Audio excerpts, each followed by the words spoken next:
What is going on, everybody? Welcome to another episode of the Gamer Podcast. I am your host, Antonius, the Gamer, joined by my co-host, Super SSS Rank. Mikkel Smith couldn't be here today. He is spending and celebrating some time with family.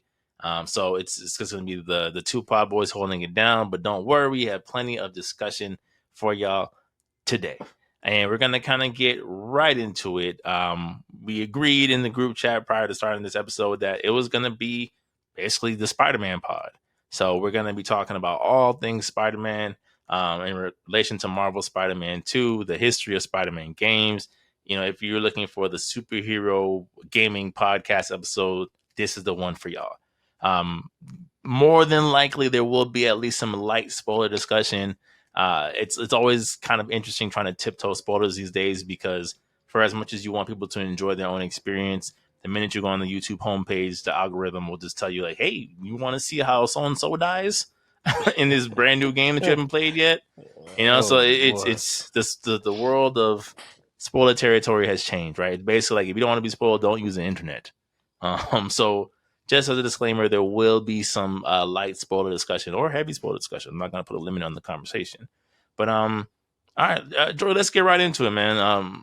I know you haven't had a chance to play Marvel Spider-Man 2, but you're very aware of a lot of the plot details and gameplay elements, and I'm sure you've seen some things willingly and unwillingly online. Mm-hmm. So what are your thoughts? What are your give me some of the good, bad, and in between for you that you've seen so far with this game. So for me, I think the visual presentation. I don't know. There's some instances where I see there's more detailed. There's more detail on the original Spider-Man game, Mm-hmm. and versus this one. So I don't know if it's true or not. But for as far as everything else with the game, it looks amazing. The fluidity, the animations are on point. The traversal is not hampered. Like you can stay on a constant go. I appreciate that. Um, story decisions. You know, I was only playing when I said Web of Shadows, man. I wanted elements of Web of Shadows, but not everything. Like I got tired of fighting Venom putties. You know, like I got tired. You know, so this right here, that opening that I saw where it's Miles fighting Sandman, A1. that was that was good. Yeah. That was real You good. almost want to take your copy of No Way Home and throw it in the garbage. Like, what is this? Yeah, right. Man, that was good, man, because just the choreography of how that was choreographed, that was something that I could see myself revisiting over and over again. Oh yeah. Um, Yes. and it's just how the city looks, the atmosphere of the city. It's alive. It's like, yo, this looks like New York, Mm-hmm. not a city trying to be New York. Yeah. Um, I do think there is I do think I want to see how combat is. It looks pretty much the same, but maybe a little bit better. But I don't know. But other than that, everything is cool the way it plays. Mm-hmm. Just story decisions is where I'm like, guys, Yeah. come on. And maybe you probably can tell me some more so I can piggyback off of you. Okay. Yeah. Okay. So I have played it. I did get it the day it was released. I've pretty much been playing it this past weekend. I finished at least the main part of the story. I want to say Sunday. When I kind of saw it through, at least the main part to conclusion. Of course, with a couple of side missions sprinkled in. To kind of echo what you said, I think the visuals. Of course, you've seen the online discourse back and forth about are they better, are they not? I think they are better. I think in terms of scaling wise is what makes it better because I noticed there's a couple of areas within the map that you're able to revisit basically from the original game. So they have a section on the map where you can go to the raft, right, where there's the big breakout from the first game. And what I realized is that a lot of these iconic staples from the first game, iconic set pieces, have just been scaled back. So I don't know if you ever got a chance. I mean, obviously you played Spider-Man 2 on PS2. Um, uh, but the difference between the first Spider-Man movie game and the second Spider-Man movie game is that in the first Spider-Man movie game, everything was very close up on Peter. So the buildings, although there weren't as many, they're in a lot more detail. They're a lot closer. They seem skyscraper-ish because they're very zoomed in. Whereas with Spider-Man 2, the camera, I mean, I don't know the technical aspects of it, but it's very scaled back. So it's like, oh, like at a glance, you may not think like, oh, this is the raft. Like this isn't the same raft from Spider-Man 1, but like, no, but here's literally the part here where you're chasing Electro there, Vulture there. Like you can see the entire scope of these buildings now, as opposed to just set pieces.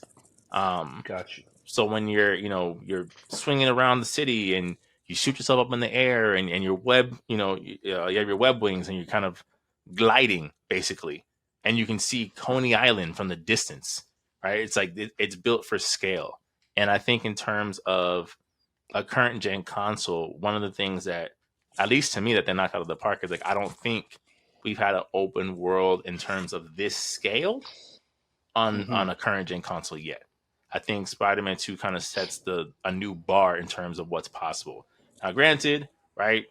Rockstar could drop a trailer next month of showing the biggest Grand Theft Auto 6 city you've ever seen in your entire life. But until that day, I'm like, Insomniac has now leveled up what an open world city can look like. So to me, to be able to pull that off, to be able to have some of the details that they have, where it's like they what I'm saying, they didn't just slap a skin on Peter and Miles. Like those costumes have textures, have details. The symbiote ones look slimy. There's an armor one where it's like you can see the separation in the armor. It's not just one big palette paint over. You can see the cloth ones. Like there's a lot of painstakingly crafted details in this game. So when people are like, "Oh, but look at this NPC, their eyes look dead," it's like you are focused on the wrong things for an open world game. If this was a closed level by level game, and you're seeing these NPCs look this way, okay, fair enough, right? We're playing a linear experience here. This is a game where cars are rendering. You can swing over the freeway. You know what I'm saying? Like you can swing across a bridge, and there's boats going by. I'm sorry that NPC number 4 doesn't look like a high definition New Yorker. You know what I'm saying? Like what are we talking about here? In terms of traversal, I would say, as a whole, it's finally the Spider-Man game that surpassed Spider-Man 2 on PlayStation 2 and Xbox and GameCube. I think we've finally gotten the game where this is the best web swinging experience that you can have in a Spider-Man game. Granted, there's certain things that could be tweaked along the way, right? Like I think it's tweaks in the sense of like I don't even think we need a new game to fix some of these things, right? So they introduced something called the web slingshot, where you can you send out 2 webs, you use them as like a pulley system against for resistance to launch yourself across the city, but you can't do it in the air. So to me, it's like, okay, how simple is it to add that same mechanic in the air, where basically if you're swinging, you shoot out 2 web lines, you kind of yo-yo back and forth to kind of gain momentum and then launch yourself again in midair. Things like that. You can run up a building, you can't run down. You know what I'm saying? Like it's one of those things where it's like these are very simple tweaks here and there in terms of traversal. But everything else, like you said, it's a seamless experience. If I want to start from Queens and get to Times Square, I could do it.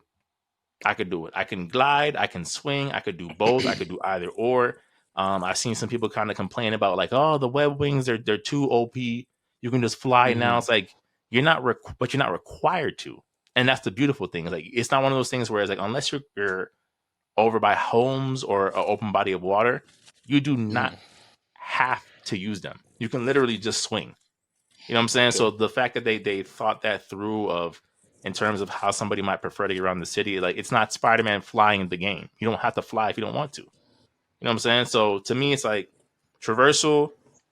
They got it. This is the definitive swinging experience. I don't think that there's anything on any other Spider-Man game that comes close to what you're able to do in this game. They even added a mode where you can remove the swinging assist, where it's all Mm-hmm. physics based. So if you're a Spider-Man 2 PS2 era purist who's like, I need the physics, guess what? It's in the settings. Have at it. Have a blast. It's there. Wow. The same exact swinging mechanics From Spider-Man 2, from Spider-Man 2, the movie game. the movie game. The whole thing of like, if you don't pull up at a certain point, you will pancake on the pavement. It's in the settings. Have a Wow. blast. Okay.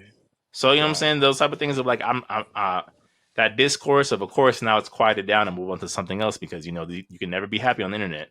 Of like, oh, the swing looks exactly the same, and you start seeing all these little subtle things that you can change. It's like, oh well, that's soda can. You know, it's so low textured. It's like, oh, I thought the swing was trash though. I thought it was garbage.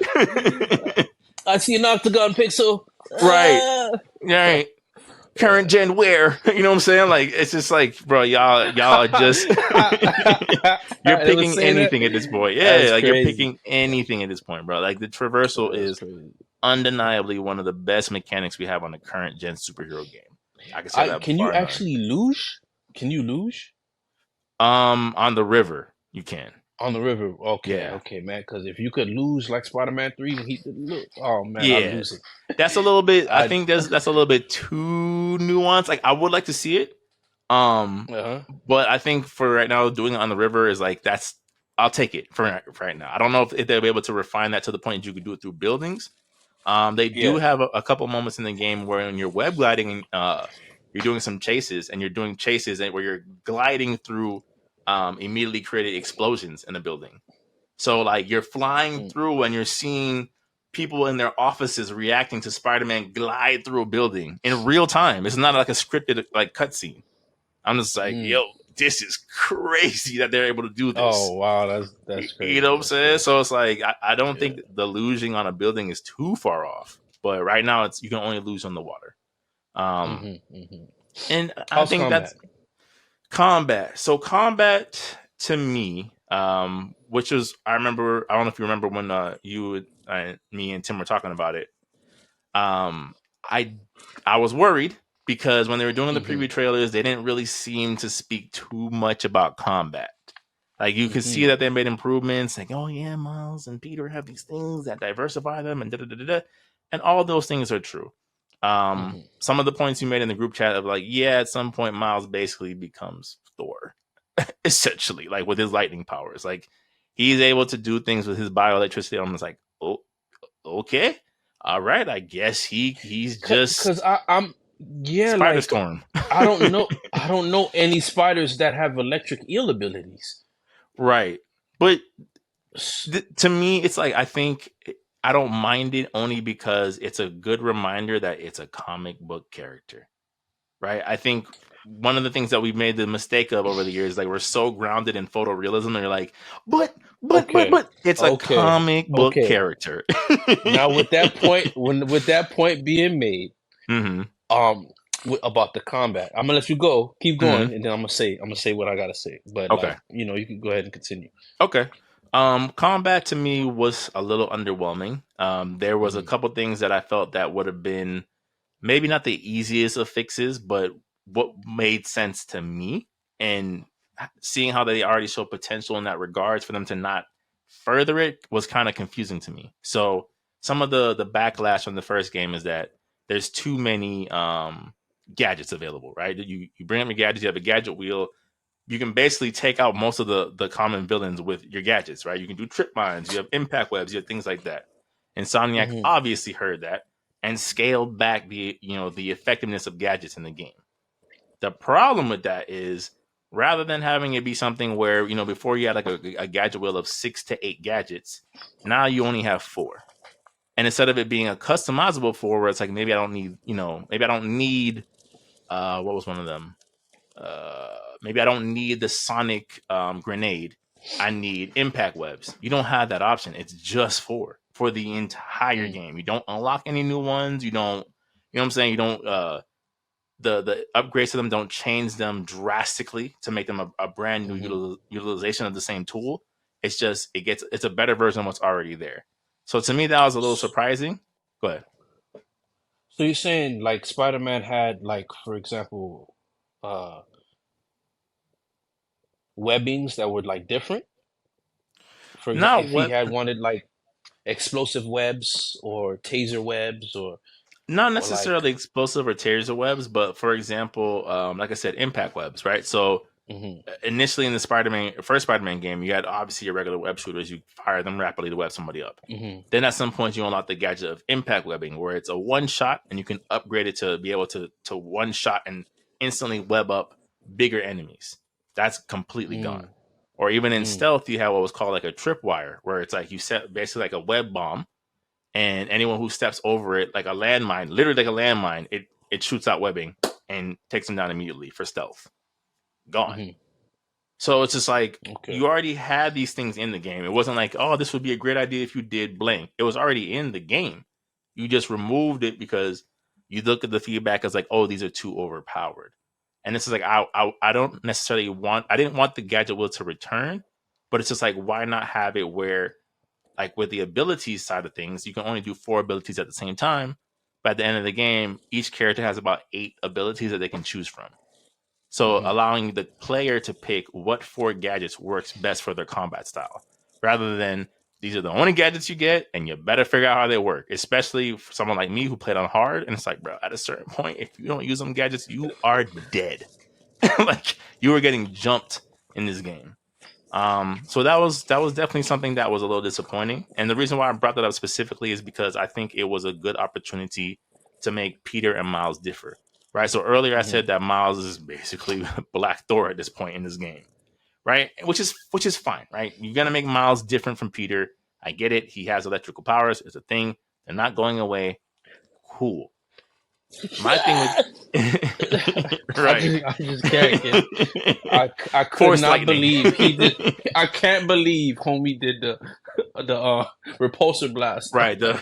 I Right. So you couldn't did believe it. right, but it's a video game. It's in the game. It is what it is. Right.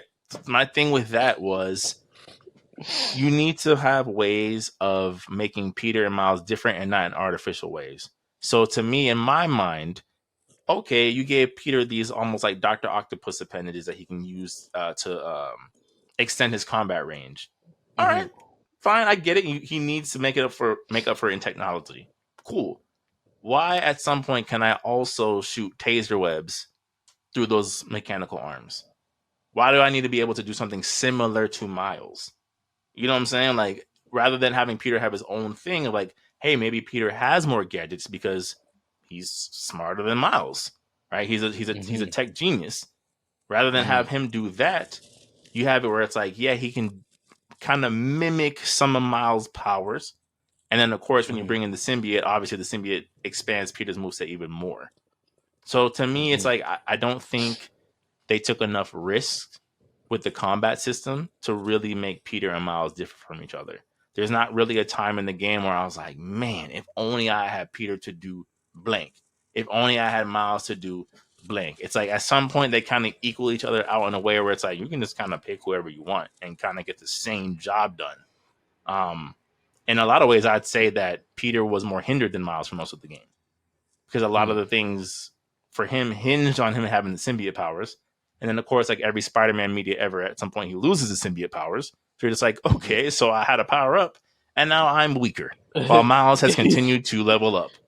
Yeah, Okay, there was nothing to replace that. Okay, got you. yeah, nothing to Yeah. replace that. Okay. So to me, I'm like the combat, it's fine, right? It's still enjoyable. You're still gonna have a good time with it, but it's not as fulfilling. Like when I look at, for example, gameplay of Arkham City or Arkham Knight, and I'm watching Batman counter this person, break this person's baseball bat, chuck this person across the room.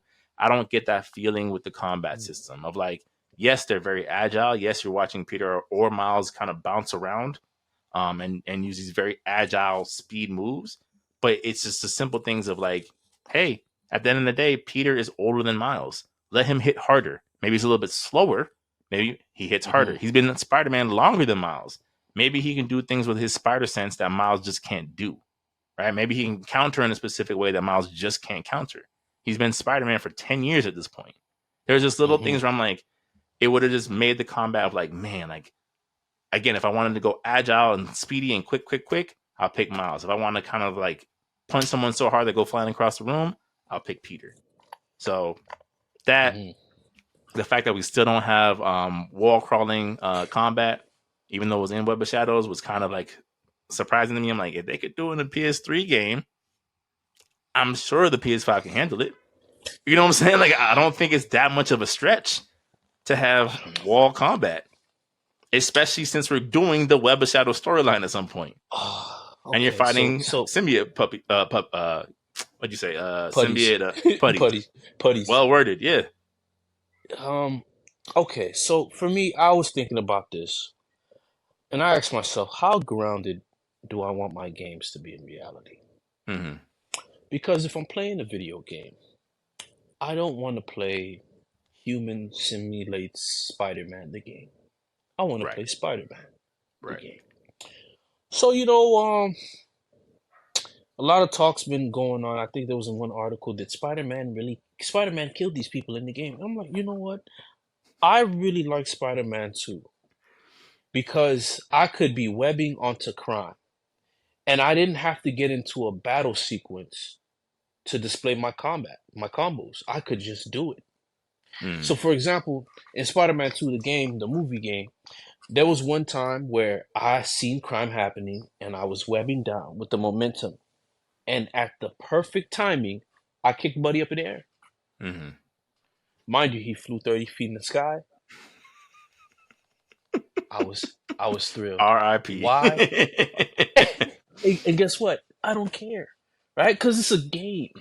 Why am I worried about what happens to the bad guy? Mm-hmm. Why do I have to be that correct? Does it really? Can it just be a video game? Can I be the Hulk and flick somebody across the street and they hit a car? Mm-hmm. Like it just doesn't make any. How grounded in reality do all my games to be? So I feel like they're putting these rules on themselves that hinder the game. I don't want to play the moving motion novel. Right. I want to play a game.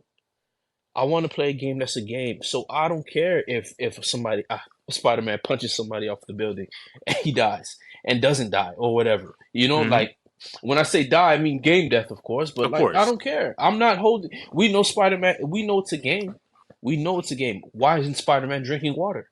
Why isn't Spider-Man grabbing a slice of pizza? I'm trying to understand. Like it's a game. Like I came here to play and enjoy myself. I don't care that 60 bad guys fell off of a building. I want to play a game. Right. I don't care. I want to grab. That was part of the joyous things, right? Red Dead Redemption, Red Dead Revolver, not Revolver, but Red Dead 2 they allow you to have fun. You want to put a lady in front of the train tracks for spewing certain beliefs? Hey, like you can lasso her up. Let's do it. Drag her by a horse. Drag her by. Let's do it. Why am I Spider-Man? And that was one of the beauties that I liked about the combat because it didn't feel restricted. That's why I like Arkham and I don't like Arkham, right? Because Batman's not going to do his combos willy-nilly. He's just not. He's going to do a punch and then just stop. It has to be bad guys around for the sequence of fighting to start. And mind you, this is me. I haven't played Arkham Origins, so this is just as far as I went with I didn't even beat Arkham. Is it Arkham Asylum? Arkham City? So it's Arkham Asylum, City, and then Night. Yeah, I didn't play Arkham Knight. I didn't even beat Arkham Knight because it just when I saw the villain, like man, I don't want to play as Metal Gear Solid villain of the week, dog. I just couldn't do it. I understand. The story is 1000% the weakest part of that game, but the combat is probably the best in that series by far. Yeah, the things that you can do with Batman at that point are just literally. He's a one-man ninja at that point. Like they really drive home that. Yeah. Your martial arts and my martial arts are not the same. Okay. So, but back to my point, man. Like, I feel like with Spider-Man, why I like Spider-Man 2, the game, is because I can do combos at my leisure. Mm-hmm. I could swing, and it was my level of skill. I could use the physics of the game to web this guy up, punch this guy up here, go back to him, web to him, and web to him, kick him, fly. Can you even do the punching bag anymore? Where you web them up? Where you web them up and then you just turn them into a punch? No. See, and that's another thing, right? What I liked about the Spider-Man game, I could turn around and web. Can you zip down? Where it's slow? You can zip down. You can zip down. Yeah, you can. And you can turn it into a Mm-hmm. stealth attack or no? Mm-hmm. Okay. Now another thing is, why am I Spider-Man and I'm creeping around when I can easily do Spider-Man stealth? I don't get it. It just doesn't. Why doesn't he have a stealth button? It's Spider-Man. He's crawling through vents. Let me get that low to take down a villain. Well, you know what's crazy? It's funny you say that because that was one of the. Some people loved it, some people hate it, right? So, Spider-Man does get a new stealth gadget, right, that allows you to create web lines from one side to another. And everyone's like, "Oh, I hate it because it makes stealth so easy because you can just make it anywhere and pick off everyone." I'm like, okay, to me that speaks more about the computer AI than it does about the tool because they don't look up enough, right? I could literally have 6 dudes hanging from the same web line and nobody looks up. Nobody's like, they're having their conversations. You pick one off, but he's still talking to himself, basically. You know what I'm saying? Doesn't turn around. Doesn't you know Yeah, what I'm saying? There's certain things where I'm like, that's more of that's a gaming issue as opposed to a tool issue. But they do yeah. give you So that tool. They give you the option if you want to take this entire street side, this alleyway, with stealth, you have that option now. now, if there's anything for me to pick, if they want to be, let's see, I don't know, simulation correct, or I don't know what the term to use. Somebody will come up with it in the comment section or Immersion something. correct is what they always say. It breaks the Immersion correct. immersion. Yeah. Immersion correct. That destroys the immersion for me. Hmm. I took your buddy that you was just talking about coffee with on Starbucks, and now you don't hear me talk anymore. You don't get suspicious. You don't ring the alarm. You don't Mm-hmm. look up. Nothing. You get what I'm saying? Like, and Yeah. if Yeah. anything, why The don't gun you has have clattered to anti the floor Spider-Man? next to you. Or why don't you have anti Spider-Man equipment? Mm-hmm. You Which know, they do. That's again, that's the ironic part, and that we're gonna get into that when I talk about the story. There's a lot of okay. ideas where I'm like, so you did think about it, you just didn't do anything with it. Where in the combat, at some point, the hunters start using electric nets that Mm, project in the sky. So if you go into do aerial combat, you'll get zapped and collapse. I'm like, this is mm. genius, right? You can't get him if he's in the air. You bring him back down to earth. This is genius. Where is this in stealth? Oh, nowhere. Okay. Sorry, go ahead. Yeah, dog. And then I'm like, okay, so uh, I just with the combat, with the Spider-Man combat, like I feel like it's never good to keep Spider-Man in a box where I have to be surrounded by enemies for me to have access to my full combo display. Why I like Spider-Man 2, the game, so much is I can create my own, like I could connect everything together. Hmm. Nothing needed to follow a set sequence unless it was a sequence itself. Meaning I could piece this part of music with this part of music. I could literally just do it like I'm reading off of a keyboard and Hmm. just play. And like I can just pair. I can just freestyle it versus having to do this combo. It was there in Spider-Man 2, but you could link it with anything. You didn't have a starter or a starter. Anything could be your starter and your finisher. You're right. You know? Then I love the fact that where you can actually use Spider-Man's Spidey sense. How often versus the I love that aspect. Hmm. Heavy Spidey sense could be introduced and stuff like that. But that's the only problem that I always felt like with the combat because it took too much. It mirrored too much of Arkham Asylum, but you were just playing as Spider-Man. Hmm. And I just didn't. It didn't just distinguish itself. I didn't like the fact that I had to wait to dodge with Spider-Man. I said, no, man. With Batman, that makes more sense. With Spider-Man, let me just go. Yeah. Let me give you the combos that I can do in Marvel vs. Capcom 2, man. Right. you know, That was one of my and that's all I critiques was as after. well. Like that's one of my critiques that carried over into this game of like, yes, okay, I get it, right? There's gonna be a 10-year-old that plays this game. He needs to be able to hit circle and dodge and flip back and do these things. That's fine. But you're right. I need more combat options. What happens if I press circle and square? Does Spider-Man, instead of dodging back, maybe he ducks under and uppercuts? Right? Maybe what happens if I press circle and triangle? Do I, hit them with the web in the face or web and send them flying across the room? What about this gives me the nuances of, like you said, of being Spider-Man, of somebody who has the freedom of like, you're right, I'm not Batman. I do have superpowers. I do have a And range of motion that's not available to most people. And like, okay, Spider-Man, I see that you're fighting ninjas. Use why don't you use the mantles as weapons, and just be Spider-Man, be creative, use the mantles as a because Spider-Man was always the guy to come up with something quick. He uses resources, right? Give us that New Yorker spontaneousness, man. Let him. He's fighting the guy with the he's fighting the guy with a katana. It's in Let the me pull up game the mantle. somewhat. It's in the game Okay, somewhat okay. to give them the credit that you do unlock a ability where basically anyone who has a weapon of any kind, it could be a gun, it could be a knife. What Spider-Man will do is he'll web it up to the point, obviously, that makes it dull, so you're not hitting somebody with a blade, and legit you can Mhm. take it and like whack them over the head with the weapon. So you're not only disarming them, but you're using it in your combat to counterattack what they're using. It is in the game. Yeah. And certain things where I feel like the rescue missions should be more involved in, as far as like, when I say involved, it has to be you saving the person. When I Yeah. say you, your skill, Yeah. your skill. No, I agree. If I'm stopping the car, let me aim at the tire. Let me give me a first person mode to where, since we Insomniac, I don't see why I don't see those mechanics in there. I Let agree. me play Spider. Let it, if it's a single player experience, that'll bring forth more immersion to me. Why doesn't Spider-Man have a third person aiming mode to where he could either shoot a streamline, or pop a bullet shot? You know, this will make this could have made Spider-Man's gameplay even more unique. You know, I agree. and then that's all I'm saying. It's just like now, how are you gonna display all that with a takeover of the city?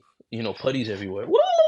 Like, it's just certain other decisions. When you get into the story, we can expand upon it, because it's just, I Yeah. don't know, man. No, yeah. I would say, we can move on from combat and get into the story. I think Yeah. my final thoughts on combat is I am hopeful for the future of these games because I feel like because traversal at this point now has basically all the big check boxes have been marked at this point. You can tell there was a lot of time and resource and effort that went into making sure that the traversal was refined. I think Mhm. now, whether it be a spin-off or Marvel Spider-Man 3, hopefully that would give them the time to really focus on the combat. Really make it something where, like you said, it's not counter-based, where I can really go on the offensive, where it's not just square, square, circle, maybe it's square, square, X, square, square, triangle. Like just certain things where it's like I can now mix with the mobility again of being Spider-Man. There shouldn't be a reason why I can't hang somebody up by a lamppost. I appreciate the fact that now you guys are using more environmental takedowns, right? If I knock somebody up against a wall, I can continue to kick them until they collapse. That's good. This is a good thing. I need more. You know what I'm saying? Like I need to be able to do Yes, more. yes, It was a good step. yes. I appreciate it. I like the fact that they added more takedown animations and things like that. I'm like, these are good steps. I just need more. It comes to a point in the game where like I've done this same combo 25 times now, and the people I'm fighting are just getting harder. So what else can I do? It's you could tell that the combat, again, while improved upon, they didn't take it far enough to make it really feel like I'm Spider-Man and these are the things that are going to put me ahead of you, you, and you. And when I'm getting jumped by a crowd of 10 hunters, I feel like I have a pretty good shot here. Versus, I gotta dodge, dodge, dodge, dodge, dodge, disarm, dodge, dodge, dodge, like as if I'm somebody who cannot punch this person through a wall if I really Now wanted they to. could still have that. Mm-hmm. Not saying get rid of it, but stretch it out. You Yeah, know, give me more, combos. like you Give me said, combos. give me Yeah, more. Yeah. yeah. Give me more offensive options. To move into the story, uh, hmm. This is where things get tricky for me, and that this was obviously the biggest source of discourse when we were talking in the group chat the other day. I think the story is what stops this game from being an instant classic to me, because I think even with all these things that we just criticize now in terms of movement, in terms of animation, in terms of combat and the props that we gave, in terms of the things that they changed and paid attention to, if the story was just A1 all the way through, these things don't matter, right? The fact that the first Spider-Man game, the web swing is it's a little floaty. Yeah, some of the mini games aren't the greatest. Maybe some of the quick time implementation isn't the best thing in the world. But man, when you get to that Doc Ock fight, you feel it. When the Sinister Six pull up, you feel it. You're like, yo, this is not looking good. It's things you didn't expect, kind of being put together. Whereas with this game, there was a lot of things that I didn't expect, but it wasn't in a realm of off the table of options, if that makes sense. And the best thing I could think of for a comparison was God of War Ragnarok, right? So in God of War Ragnarok, at some point you end up playing as his son Atreus. So it's different because in the first game you play as Kratos. Atreus is like your assist. You never play as Atreus directly, and then the God of War Ragnarok, a good chunk of the game you're just playing as Kratos still, and then at some point you control Atreus. So while that was cool, while Atreus comes with his whole different moveset and he's more range and can do all these different things, it's not outside the realm of possibility. And I felt like a lot of Marvel Spider-Man 2 story-wise wasn't outside the realm of what I would expect to happen. Even when it got to the point of, I guess, slight spoiler alert, the Venom aspect of things, right, where you momentarily control Venom, that felt within the realm of possibility. I'm like, even watching the trailers, like I'm pretty sure there'll be a part where I get to play as Venom. And voila, there it is. Was it amazing? Absolutely. It was beautiful. It was beautiful. It was a great twist. Venom's the one who ends up having the final showdown with Kraven. It's great. It's awesome. It's fantastic. It makes you feel like Insomniac, if they really wanted to, probably could do an Incredible Hulk game, to be honest. But it wasn't outside the, like, I wasn't like, oh man, I would have never thought about this. It's like, yeah, of course. They could make a Venom game if they wanted to. It's not, you know what I'm saying? It's not outside the wheelhouse of what I would expect from this storyline. The things that were outside of the wheelhouse were the things I didn't want, which is what you said earlier, the Web of Shadows thing. Like, it comes to a point where towards the end of the game, the city is overrun. You're seeing symbiote tendrils everywhere. You're fighting symbiote putties as you move up through the story. And I'm like, wow, this is amazing, right? I'm like, again, this is amazing that Insomniac was able to pull this all off without pop-in and frames dropping. Awesome. That would have This been is not what I okay if it wanted. was just an arc. If it was just an Right. arc. This is not what I wanted from this. I didn't want the symbiote takeover. I didn't want that. I don't think, and I don't mean like, oh, because I didn't want it, it was bad. I mean, I don't think this was where you needed to take this particular game with this particular character. You know what I'm saying? Like, this was, you've seen it already, one, and it's not Web of Shadows where the symbiotes were boss 1 and boss 10. It's a Kraven and Venom story.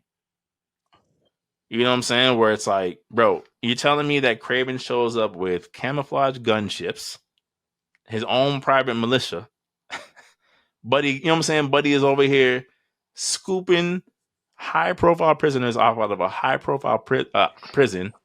The city doesn't react. I don't see the army. I don't see the police. Silver Sable doesn't show up with their own private army again to try to restore order. I don't see no one reacts. Punisher? Yeah, nobody reacts. And then Venom shows up and it all shoots through the roof. It's Code Red. Yeah, man. Yeah, no. You know what I'm saying? That's nuts. That's not. No, that's not. How do you miss that? That's nuts, man. That's crazy.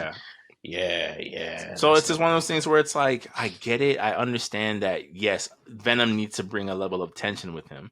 And the thing that was weird, it almost felt like they didn't believe enough in what they had done with Venom and they needed to overcompensate. I'm like, no, you've done a pretty good job of the minute you have him face off against Kraven, I'm like, you know what I'm saying? Like, hey, buddy feels like a problem. He feels like a problem.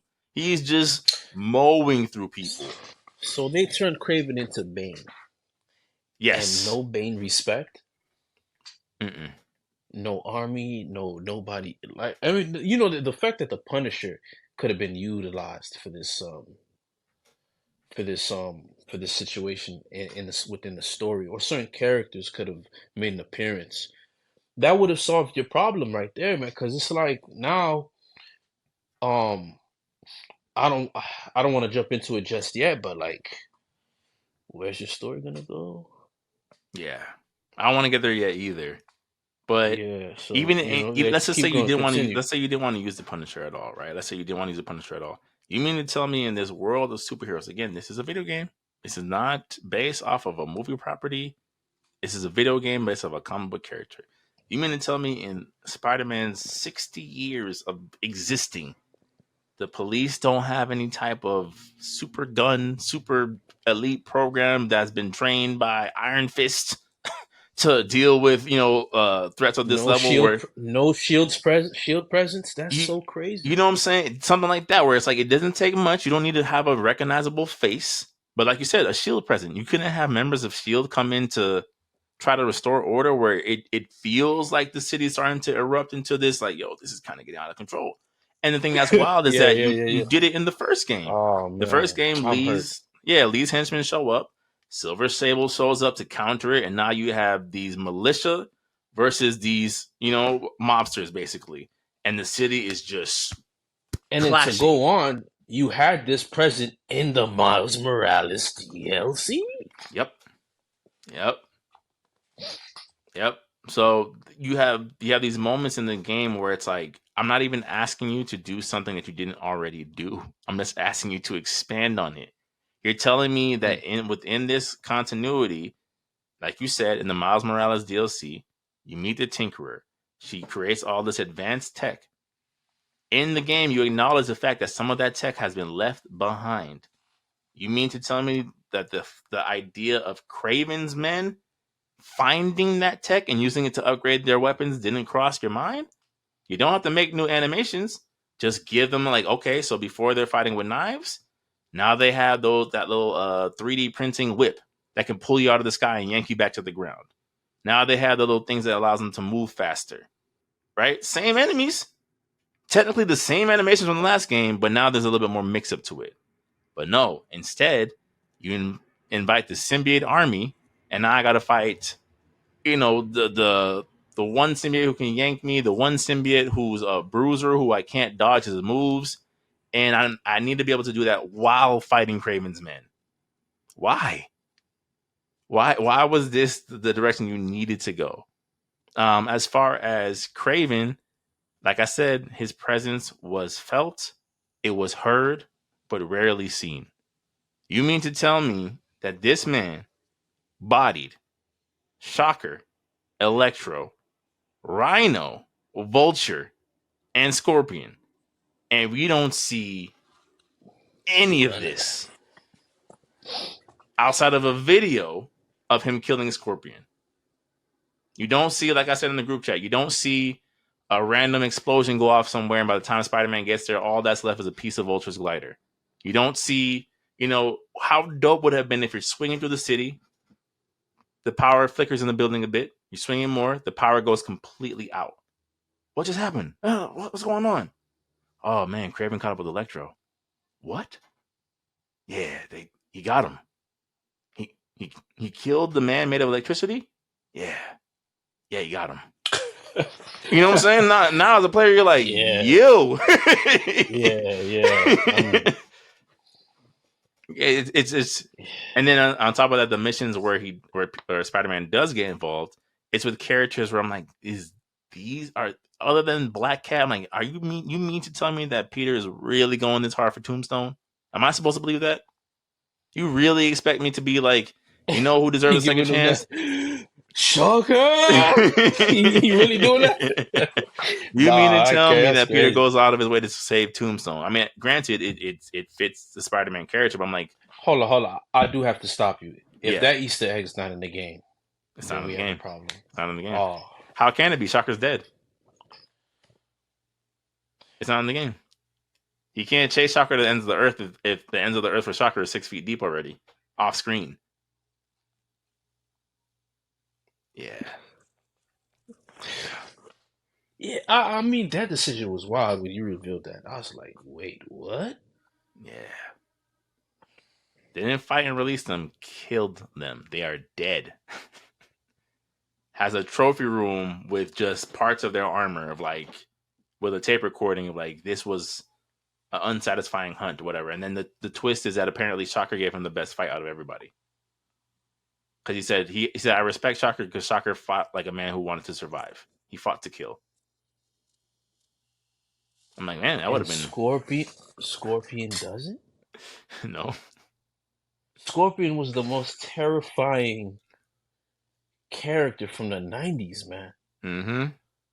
From I the told '90s you. Spider-Man. But again, they're two Yeah. different people, right? And his Yeah. suit design. He Oh treated man, this is Scorpion like Amazo in Justice League. Your poison would have worked about 2 herbal cocktails ago. Take this shank. okay. And All goodbye. right, man. So it's one of those things where like how Tim predicted, it's like, yeah, this is a trilogy. You killed off so many characters, there's no way you can recycle these rogues gallery for part 3 because they're dead. They're just dead. And then even with Kraven dies. So now it's like in terms of recognizable villains, like, bro, you killed off like half of his rogues gallery. How interesting would it have been if, let's just say, he fights Scorpion, right? Scorpion escapes, and then when Venom comes around, Scorpion gets a hold of the symbiote because at a time in the comic book, Scorpion was Venom, and now you have a symbiote possessed Scorpion who goes looking for revenge. That would have And been a him, very fun. I mean, I would have accepted that to be a final battle because it just makes sure that they're natural predators. You know, right, or at least a big boss fight. At least a big boss fight. yeah, at least a big boss fight. Yeah, from what I was hearing and reading in the chat, those decisions were like they terminated the story for me in a way. Mm-hmm. You know, if it was that great, I'm like, man, if the story was on point, all of this would have probably been a 10 or an 11. Easily. Mm. You kind of accept some of the shortcomings with the combat. You kind of accept some of the nitpickings with some of these other aspects of the game. But it's just like the best way I can describe it without, going on even longer is like it just felt like Insomniac was like, look what we can do with the power of the PS5. That's what it felt like. And I get Mm. it. I understand, right? There is something to be said, like you said. There's something to be said about being able to have a Sandman boss fight look that way. There's something to be said of fighting Lizard in the subway to the fight escalating to the street to you chasing him through the city and going back into the subway. And each time, to their credit, Lizard is just getting bigger. He's just getting Mm. bigger, bro. So by the time you find the last one, you're like, yo, I'm dead. What can I do? One swing covers half of the screen. I am a dead man. You know what I'm saying? There's something to be said. I'm like, this is spectacle at its finest. When Peter starts clashing with Venom, I'm like, this is spectacle at its finest, but it's missing some of the nuance of a really good story. I can't. It's hard to put into words how it feels when I'm fighting Venom and it's on a boss stage. If that makes sense. Where in Mm. the promo trailer you're showing Peter and Miles fighting Venom in the middle of New York. Now that would have been fire. Mm. You know what I'm saying? Like Cars that being would have been chucked at you. right. That would have been like, what do we do? What do we do? We can't stop him. As opposed to again, the stages that they pick for the boss fight, they're cool, they're good. There's one in particular that I won't spoil too much that I was like, this was a really creative idea. But it's just like this is at the end of the game. Every other boss fight has been in an arena. I fought Kraven in an arena. I fought Lizard in an arena. This is the final boss of the game. Like, give me, you know what I'm saying? Have me fight him through multiple parts through the city. Like you said, give me moments where Miles got to take a left because he got to stop the debris from falling on the people because it's just escalating so much to the point where like, yo, they might not be able to win. Granted, I'm not saying the game is trash or the story is trash. I'm just like, there's just certain things where I'm like, I don't know. Other than again ruining the chance of a live action Spider-Man movie moving us in any way ever again. Because how do you, you know what I'm saying? How do you do a set piece similar to what Insomniac did in live action? But in Mm. terms of story, in terms of making me feel it, of like, wow, this was an experience. I didn't really. It was on and off for me. It was just like there's moments where I was like, wow, this is pretty dope. Wow, I can't believe they're able to do that with this game. And again, it's more like, Mm. wow, wow, wow, wow, wow. Look at what this game can do versus, wow, I'm moved right now. let me put my controller down because the emotional aspect of it is getting to me. And then to cap it all off, before I guess you have any questions or statements, you bring back the Mary Jane missions, the Mary Jane stealth missions. And what do you do? What do you do? You get the feedback from the first game. Oh, okay, they didn't like Mary Jane missions. It kind of slowed down the pacing. I'm here to play a Spider-Man game. I don't play Mary Jane. It's okay. I think we can fix it. So you give her a stun gun, right? Okay, she's learned to defend her. Apparently, off screen, when they went to Symkaria, Silver Sable taught Mary Jane a couple ways to defend herself and gave her like a super taser. Cool, right? Here, going back to your point about immersion breaking, Jory. Again, it's a comic book, but immersion breaking. You mean to tell me that the same hunters that Peter and Miles have been fighting for their lives against, that Mary Jane, with her super taser, can sneak up on the hunter and incapacitate them? Mary Jane.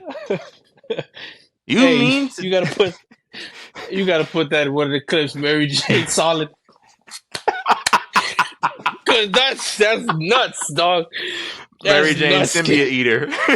Dog. Yeah, kid. You have to, dog. Cause that's wild, man.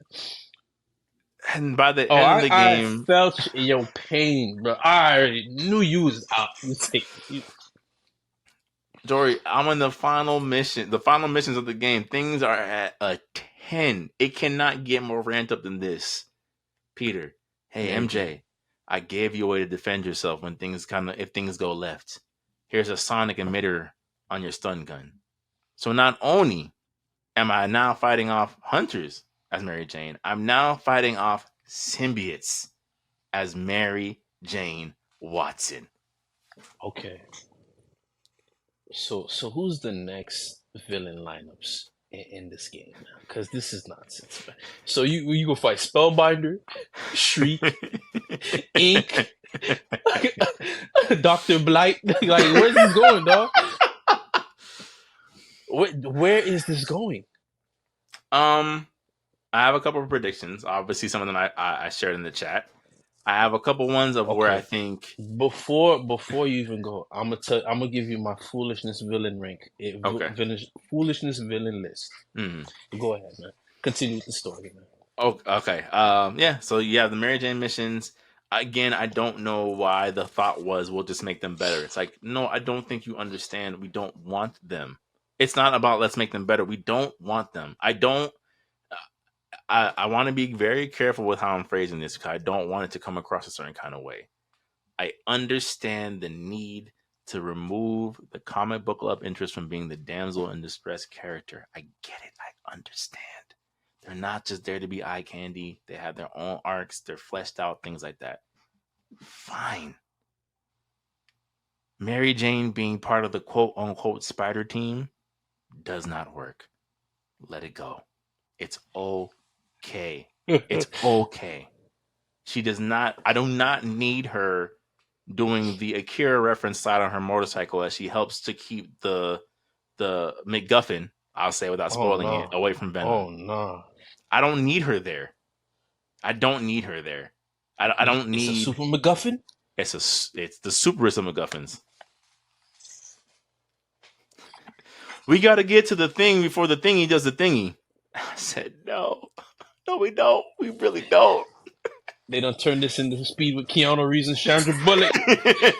Oh, my goodness. An elaborate game of keep away in the final act. I was like, but why? Why?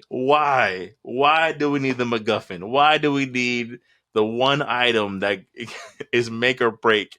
The one that stops the star beam in the sky, basically, in this game.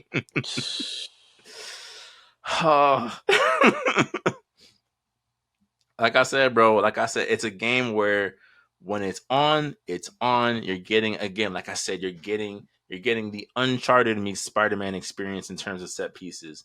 But the pieces that put them together, you're just like, but I don't feel anything. I don't feel anything because some of this is absolute nonsense. It's just nonsense. I can't really, I don't understand why we're like, I get why we're here.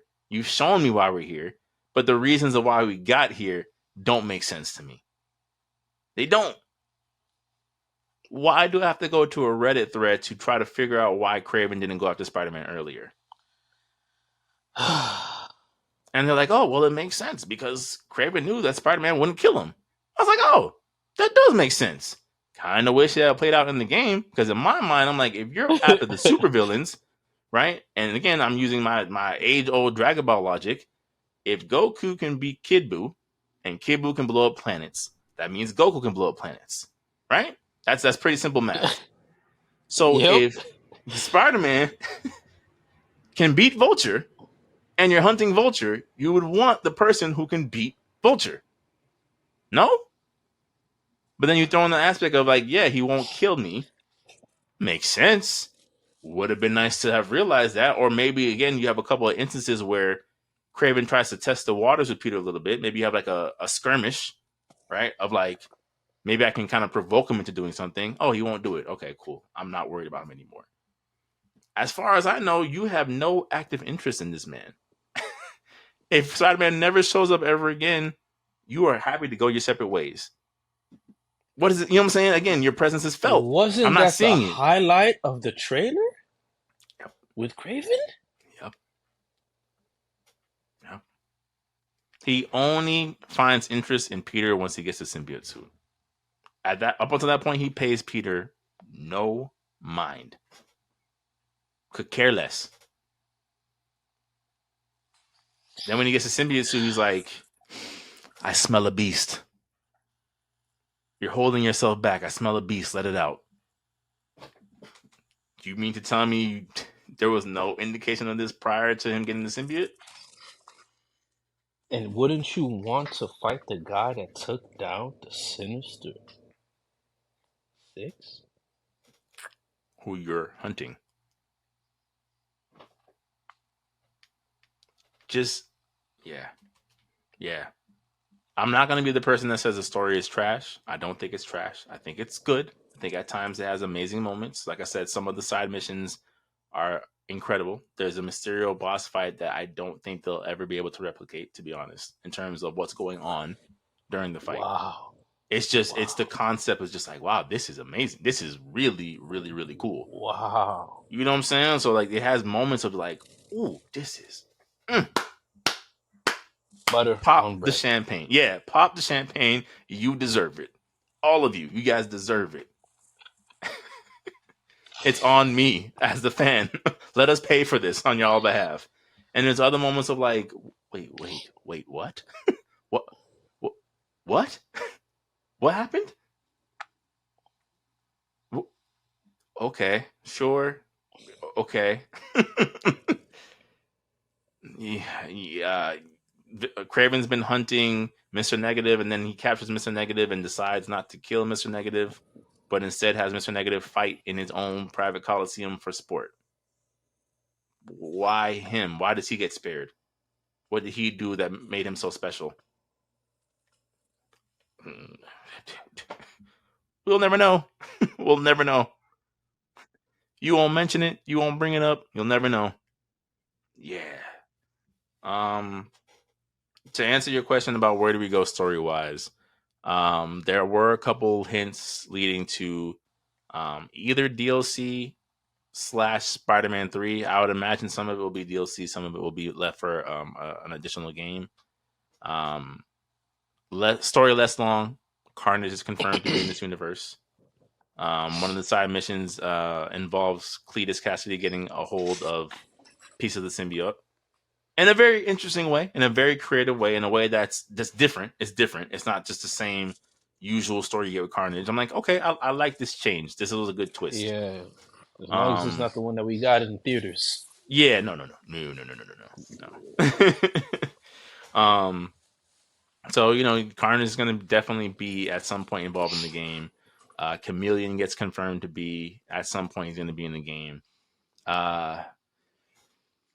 I'd say, given the fact that you can play as Venom and he has a fairly fleshed out moveset. We're getting the Venom spinoff. Tim wasn't here to give his theory, so we'll have him like expand on it next pod. But Tim thinks that Carnage will be the boss for the Venom spinoff. I don't think so.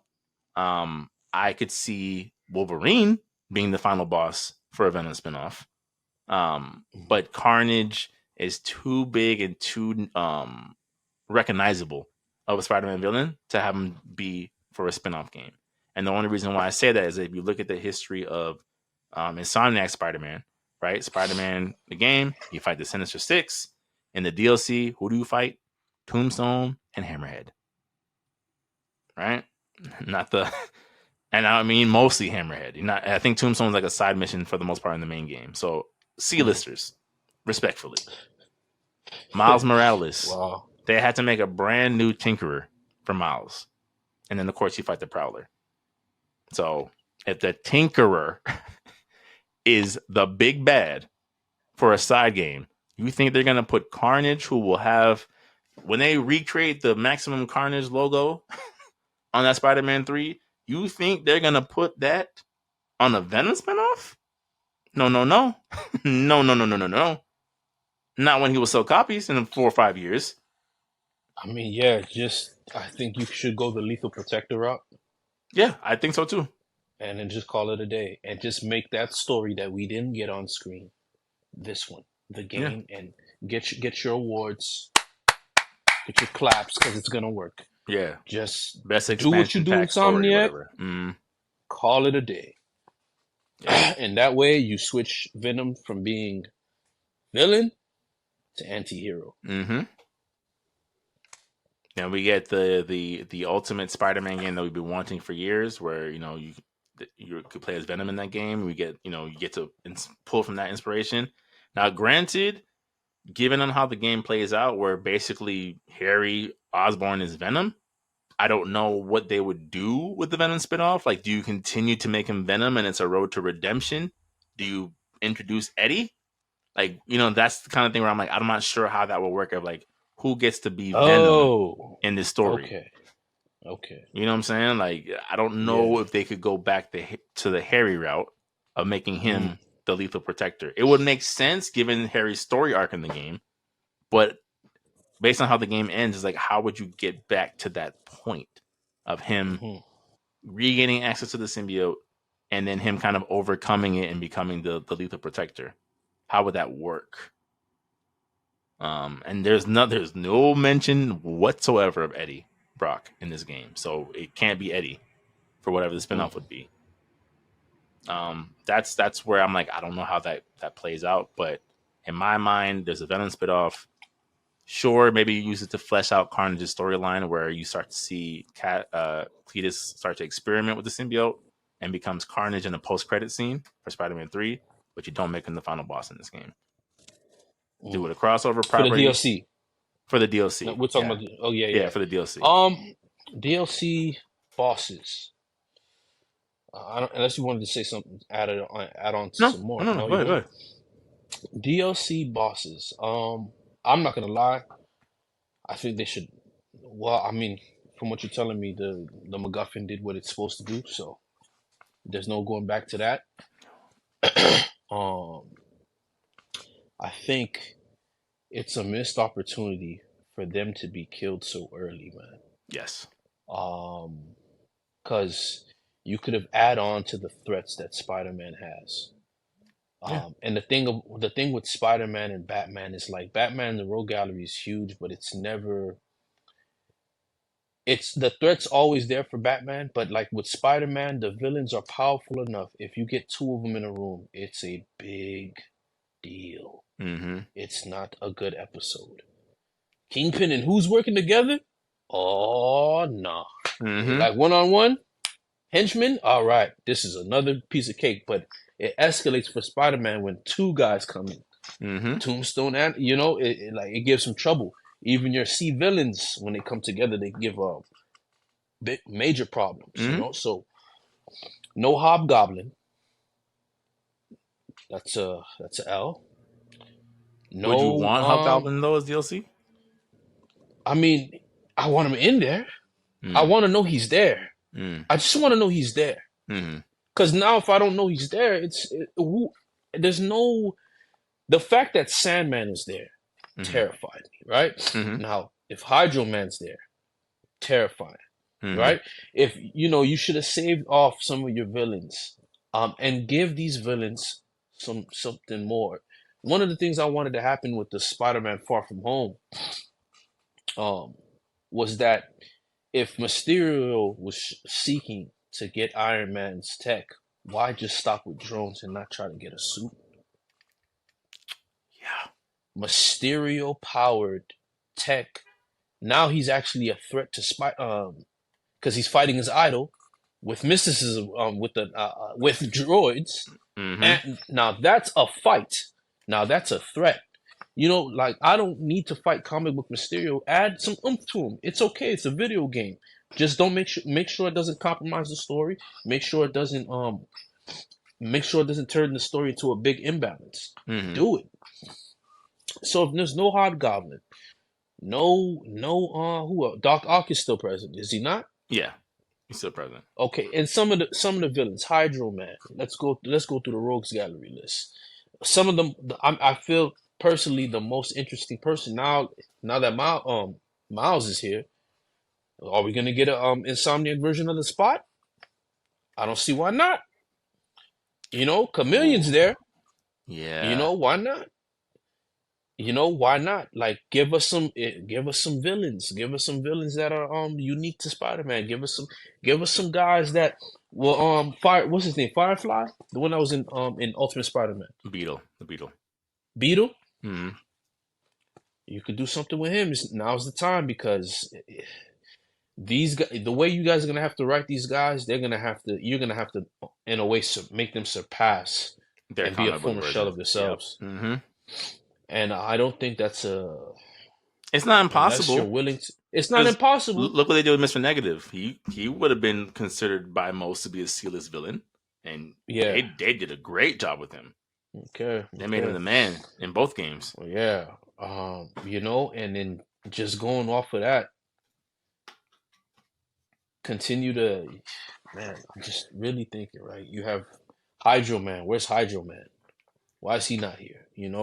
There's a lot of things you guys could borrow. And then Morbius, even, yeah, I think you have to now. You have to now, man. You have to now, because what do you have? What do you have? And it doesn't have to be movie Morbius. You already have the best inspiration. That Morbius arc was fire. It was. I just think so. We talked about this a little bit in the group chat. I just think that when you go the Morbius route, it gets into dangerous territory, right? So it turns to mysticism, right? It turns to mysticism.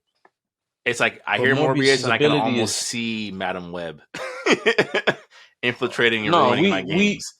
We could like, we don't have to make Madam. We can, if there's anything, this version of Spider-Man proves that they can alter Madam Web to make sense. She doesn't have to be the mystic that she is. She could probably be spider-based, to where she is a version of a Spider-Woman, and her powers. Why not? We already have another Miles, and she doesn't. She could be a guru. Oh yeah, I'm a top. My experiment happened to me, and this, that, and the third, and she could be someone who's helping you. It could be done. I'll give Insomniac the benefit of the doubt that it could be done. Okay. Because let's be real, unless they bring Spellbinder, Shriek, Ink, Dr. Blight, Mr. Blight, whatever his name is, I don't see what's gonna happen, man. Unless you bring forth Ozymandias, where's the story gonna go, man? You don't have anybody that's interesting. So, and there's you do, but again, the doors that get open if you go these routes are where it gets a little scary, right? So, like, some of the things I suggested in the group chat is, again, DLC. I'm not sure what they're gonna do, because I don't see them putting an A-lister villain as DLC. Again, it's gonna be a C-lister, B-lister at best. Maybe the Beetle, right? The Beetle will kind of fall in that territory as like he's dangerous, but not enough to be where it's like he's on the cover, right? Let's just call it for what it is. So it's like if you do Morbius, you kind of risk going to the supernatural. I can already hear but where's Blade? If Morbius gets brought up, right? Then it's like you can go. It would help. It would help. It would, but then it would help. Well, some of the backlash I'm already seeing is like, so you mean to tell me that there's the Avengers Tower in New York, there's the Wakanda Embassy, there's a whole mission with Doctor Strange. Where are the heroes? It's like, listen. We don't gotta do all of that. You feel me? We could keep it. Spider-Man 90s influence, and you could just do your little thread. This Spider-Man is going to be inspired by Spider-Man of the 90s, having heroes that normally wouldn't show up, aiding Spider-Man. They'll take it. They'll eat it up. They'll eat it up, right? Yeah. I believe so. I saw somebody call it immersion breaking. Listen, they bring that spider tank that when Kingpin spent $60 billion on. Oh, the Spider Slayers. I'm down, man. They bring that arc in the game. I'm down. They could do it. But that would have to be for Spider-Man 3. So my pitch was in the group chat was go ahead. Because Kingpin wasn't in Spider-Man 2 at all. He doesn't show up in Marvel Spider-Man 2 at all whatsoever. Right? So again, maybe they're saving him for DLC. But in my brain, I'm like, okay, here's what you do. For Spider-Man 3 in particular, you reintroduce Kingpin. You introduce the Smythe family. Like you said, Kingpin spends $60 billion making the Tarantula Megazord, right? You introduce the Spider Slayers. So now it's Spider-Man versus mechs across the city. It'd be fire, right? You go against the Spider Slayers, cool. At that point, simultaneously, Norman and Dr. Octopus are scheming together. They're kind of, Norman mentions at the end of the game about testing the G serum, right? And Doc Octopus has his own plans. Cool. Again, this is my brain. He tests the G serum on somebody else other than himself first. Then you get Hobgoblin, right? In that instance, you hire a mercenary who subjects himself to a test, becomes a Hobgoblin. Cool, right? Doesn't quite work out. It's like, okay, this wasn't enough to beat Spider-Man. Cool. Meanwhile, Carnage he gets his full powers. He goes full maximum Carnage. Introduces Shriek, things like of that nature. Long story less long. Norman sees the potential and the power of combining the G serum with the symbiote. He becomes the Carnage version of the Green Goblin. Share some of it with Dr. Octopus. You get Monster Ock. Boom, bang, boom. Venom shows up because obviously who can beat Carnage Goblin and Monster Ock? You get Spider Knights. Bing, bang, boom. Roll credits. Trilogy. You could have. Wow, you actually could have saved the game. I might throw some money at you, dog. Hey. Because at that point, it's a matter of, I think, what kind of went left with this game is like I do think that you can juggle multiple villains. It's just how they're introduced and implemented, right? So it's like it can't be something like this where if you're going to introduce Kraven, you can't abandon him for most of the game and then expect me to feel something when I fight him. I didn't. There's nothing that showed me that he is a threat. I felt it. I'm seeing these rogues getting killed and things like that. I need to see why this man is dangerous. So you have a game where it just the stakes kind of slowly rise. Like imagine a game where you're fighting the Spider Slayers in the first half of the game. Then you move to Carnage. And then you finish with the Green Goblin and Dr. Octopus? I don't know.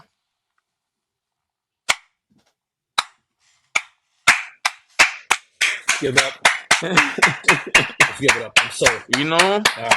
Yeah, I think I thought about this long and hard. Applauses, dude. Wow. I thought about this long and hard. I'm like, this is a way you keep it grounded. You build off the things that you've introduced in previous games at this point. It doesn't have to go supernatural. It doesn't have to go to the spider totem. I don't need to see Spider Africa, right? I don't need to see these things, right? I don't need to know about these mystical. Especially not in this time. It's a way where it's like you just tie everything together that you've already introduced, and again, assuming that this is a trilogy, it just puts a nice little wrap on that bow. Because anything else, it could be done, right? So I thought about doing the whole Jackal storyline where he starts doing the clones of Peter, and that's how you technically get Ben Riley and all these things. But I'm like, the clones is where things get messy. I don't want that. Nah, don't do it. If you do it, keep it to 2 or Yeah, 3 and call it a day. Don't. Yeah. Or like what I Don't. said in the group chat, he starts to try to maybe clone Peter, it goes wrong and creates Man Spider. Right? A mutated clone I of don't Peter want a gone Man wrong. Spider arc, man. I don't necessarily want it either. That's why I said I'd rather just avoid the Jackal entirely, to be honest It with could. you. Okay. If that is a side mission, Mm-hmm. I'm down. If that's a whole side mission, I'm down. Yeah. With a specific unlockable, I'm down. Mm-hmm. See, I think the side missions need to be treated like Witcher stories at a certain point. So that's the thing that was frustrating about this game is that you could see elements of that, right? So, for example, in the original Spider-Man DLC, it mostly focuses on Hammerhead, but it also introduces Wraith, right? Which is one of the cops that goes rogue, basically turns herself into a version. We can call her the Punisher with a sickle. Let's just call it for what it is, right? Where like she's still, her heart's in the right place, but like, yo, somebody got to die for me to rescue someone. It is what it is at this point. So you see that it's a side mission in the DLC. It continues to be a side mission in this game with a beginning, an arc, and a conclusion. And it's fine. By the time it all ties together, her arc ends up intertwining with the introduction of Carnage. Cool. Mysterio's boss fight is a side mission. It's tied behind combat challenges. So you think to yourself, oh, it's going to be another combat challenge with Mysterio. Oh, big deal. And then what ends up happening, you're like, yo, this is a side mission? Okay. Because, boy, I lit him up in that convenience store, dog, in Spider-Man 2, when he was just back. Yeah. Yeah. Nah, they have him moving a little bit different in this game. And in a way that makes sense, if you can believe it. So, it just... And that's the thing that, like, I think ultimately, if anybody that ends up watching this or listening to this, I want to take away, it's not one of those things where, we sometimes have those franchises, like when we were talking about Dragon Ball last week, where it's like, here's some things that we literally think you could do better. Versus these games where it's like, you've already introduced it. You've shown that you're capable of doing this. Just do it a little more. That's all we're asking. Don't stop at this was a good idea. No, this was a good idea. Just expand a little more. I just want a little more. If you just took a couple more weeks to really flesh this out, you have undeniable superhero game material. Yeah. So, yeah, I think that about sums up the game. Is there anything that you wanted to bring up that we didn't cover? As far as that, as far as villains, as far as playable characters, does the reveal of Silk mean anything for you? Instead of Spider-Gwen? It means nothing. It means nothing to me. It means nothing to me. Because it's like, okay, so we get to play as 3 Spider-Men now, because that's what's gonna happen. That's exactly or 4. Spider Knights. You get to play as 4. Take on this new challenges. We play 4 Spider-Men. We get to play as Spider this, and Spider A, B, and Spider C. Guess what? There's Spider D as well. I'm like, I don't know, man. Like, and Venom comes roaring from the backboard. Yeah, you're right. We get Arkham Knights. we get Arkham Knight Spider-Man 4-player co-op. As I doubt it. Yeah. Yeah. Peter as Nightwing. Miles as Robin. Miles as Robin. Silk as Batgirl. And Venom as the Red Hood. As Jason Todd, Red Hood. Like, oh boy. Oh man. They better free up combat, boy, because if it's a responsive combat and on long screen, it's not gonna go well. Can you imagine 9 people dodging? Like that's gonna be horrific. Like, homie, let Venom grab people. He like take aspiration. You have all the Spider-Man knowledge you need. They made Electro a focal point in a game at one point. Mm-hmm. What was it called?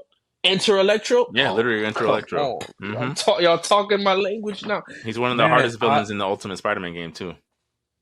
dog, that was my favorite game when he was talking crap to Spider-Man. How does it feel, Spider-Man? When I was fighting him at the final part, that mission was so crazy. The lizard mission, the Venom. Oh man, that game was amazing, dog. I don't care. That was a classic right there, man. I'm shedding tears right now. I'm getting teared up. You see, that Spider-Man game, man, and then I'm like, man, why you have all of the resources and material, not just from comic book, but already established games. You didn't make the wisest decision with this one, but it's there. You can take from Spider-Man Web of Shadows, great, and you could also take from Ultimate Spider-Man from Miles Morales. Let Miles Morales fight the Beetle. Let Miles Morales fight, certain villains that were in that game. Where's Shield's presence? Doesn't have to be everybody. But it would make this, it would help. It would help. Some of those villains that only featured in the Spider-Man cartoon, make them something. You have you have Spectacular Spider-Man story to pull from, which was spectacular. You have the 90s Spider-Man, which was also amazing. Could you imagine if they did a rocket ship rescue mission? Well, that's the other thing. When do you establish that? How do you establish It's too that? late now. It's too Yeah, late. yeah, No, it's too yeah, late. yeah. Venom's Okay, here. okay, yeah. It's too late. Yeah. That's what I would have did. That you're just talking. You're asking for SS ranks Spider-Man. Oh, if I did Spider-Man, y'all boys, y'all would have got Spider-Man fighting Doc Ock with the with With the bowl cut.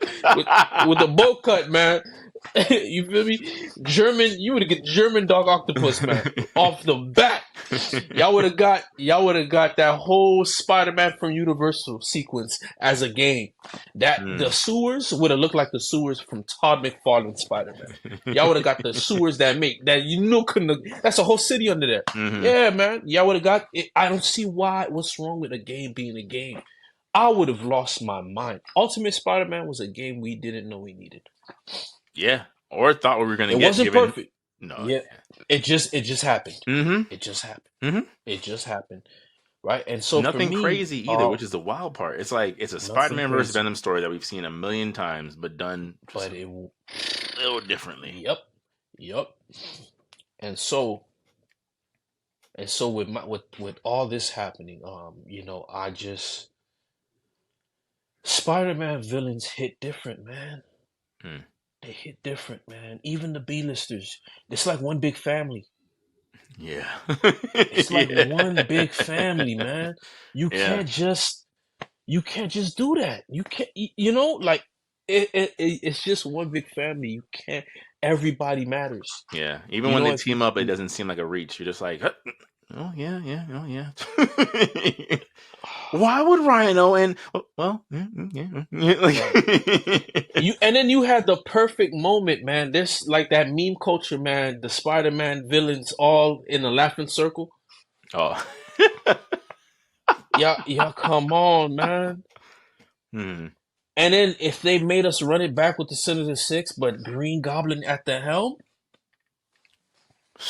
you need Miles Morales. Yes, and then the icing on the cake is Red Goblin. Oh, we would have did flips. Yeah. I'd have been on this game every day. What? Yeah. We would have definitely got Tobey Maguire Spider-Man from that last sequence with the bomb in his face. Oh, that better be a costume, dog. Yo. And then now you see why Miles Morales would have to give respect to Peter, because he's like, man, why couldn't Kraven detour him, like not know who actually, he was like, there's another Spider-Man, and just get confused, you feel me? And go after Miles Morales, and Miles Morales get hospitalized for a little bit.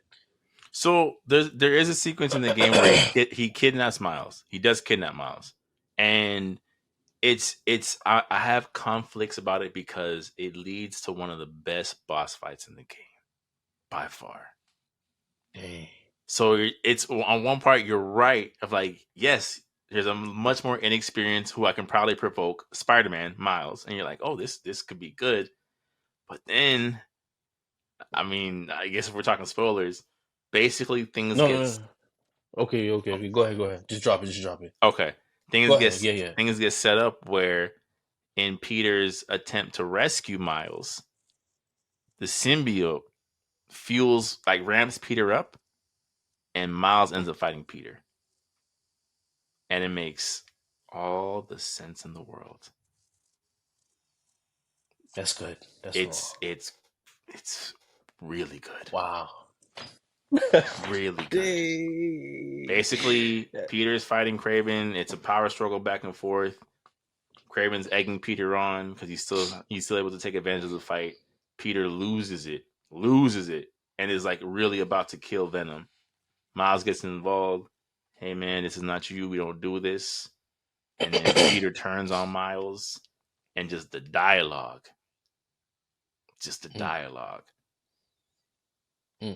Gives Miles heavy, you're the sidekick here energy. And I'm like, yo, wow. Yeah. That'd be sick if their relationship gets strained. That'd be good writing. Because that's welcomed. I mean, why not? Let's give us some Sam Raimi vibes. It gets strained, but not in a way that don't turn it into CW, of course, but like just let's it's still a game here, guys. Yeah, it gets strained in a way where it's like I don't think they're gonna necessarily revisit it because they kind of concluded within the game itself. Yeah. In a way that again that also makes sense to me. I'm like, this was also good writing. I'm like, here's how they reconcile in a way that makes sense. So is it 5 people writing the story? Because when you have things like that makes sense, and I feel like I don't know if these guys don't write it in a continuum, and I think they should. Because when you make, unless if they don't do what you said for storyline wise, I'm worried, man. Yeah, because my other thing of like, here's the least likable timeline. They introduce Morbius. Madam Webb gets involved somehow, right? Because again, Silk, the spider totem, fine, right? It's fine, but they just have to modernize her. Maximum Carnage for the last game, and it just falls apart. No. They just have to modernize her, make her powers make sense. Remove the mystic parts about her. I'll even be okay with her being Spider-Woman, the one that we don't know what her powers are, but we see her in the Avengers every time. You're right. You get what I'm saying? You're right. I'll take that. I'll take that as her as Madam. And Spider-Gwen has surpassed her. And I still don't know what she could do. All we do is got the booty shot from Frank Cho drawn her. You know what I'm saying? Like, that's it. That's all we got. That's all I know her for. You're not wrong. You're not wrong. You're not wrong. You're not wrong. You know, so like make her Madam Web. Call it like it doesn't have to go there. I can see it making sense the way Carnage comes out. I'm not mad at it. When you were texting me like, "Oh, this is how Carnage is formed," it's not what you think. I said, "Oh, it's reacting to his essence. That's in line with the writing." Mm-hmm. It's literally the symbiote taking on the traits of the host, as opposed to they were just murder and mayhem buddies from the beginning. Yeah, we've seen this 45 times already. I know. Yeah, like no, that's the child of Venom. Wait, what? What? So he's Namekian. Yeah. You know, like, come on, man. Like, nah. Yeah. And so, yeah, man. I think it could be done, man. Make it to where her spidey senses are inverse. She can make everybody feel her spidey senses. Hence why everyone feels that she's mystical. By the I'm on to something, right? Yeah. It's not too ridiculous, and it avoids a lot of the foolishness. Cause man, Madam Web showing up in the Spider-Man '90s cartoon, that's when Mary Jane turned to a smoke cloud and Spider-Man went into time dimension and was just like, I said, man, am I watching the same? Didn't Mary Jane become a member of Shield too? I'm like, yo, what am I watching, dog? Mary Jane. The Green Goblin does the Infinity Snap on Homegirl kid, and she existed in 2 timelines, bruh. You come to Hey, find out that the Mary Jane that he marries was a clone the entire time, and Madam Webb helps Peter launch himself into the multiverse to go find the real Mary Jane. That's why she evaporates. She was a Hydro Man clone the entire time. Yeah, I've always hated Madam Web. I've always hated. Always hated. hey, this part of 10 out of 10. This part of 10 out of 10, kid. I've always Oh hated my her. I've gosh! always hated her. Now that you explained it, fam, I'm like, okay. Because the thing is, again, if you introduce her as is, you have no choice but to go into the multiverse. You have to. If you introduce her as is, again, they would have to change her. But if you introduce her for the powers she has, you have to go into the multiverse, and I don't want if that. Sony pulls off, we have to fight Xbox CEO thinking. That's gonna happen, though. And that's why I'm afraid. Yeah, that is why I'm afraid. but they don't have to do that. It's doing well. I'm happy for it. Please, kid, because the last thing I want to hear on the timeline meme for Spider-Man is Norman Osborn showing up, says back to formula. Like, no, please. If I see that, that's not good, man. Yeah. But anyway. Yeah. Let me. You know what? That's a good slight segue. Let me ask you a question. And I bring this up because you made me think of the Horizon conversation we were having with the writers, right? Do you feel like Sony, because they have this formula with their third person action adventure games, that works, right? They cash checks to the bank.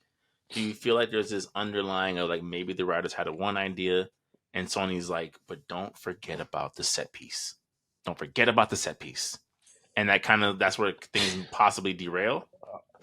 I'm sorry, bro. I can't stand Californian CEO man with shades on and spiked hair and flamingo shirt. He may not exist in this situation. I'm curious to know what you might think about that because again, I see certain trends. I see certain trends of, like I said in the group chat, the Naughty Dog formula has spilled over into the Sony properties, right? Of you have the Uncharted set pieces. Yes, Nathan Drake scaling a plane as it crashes is amazing. Him trying to escape a ship that's flipped upside down is amazing. These are things that are awesome.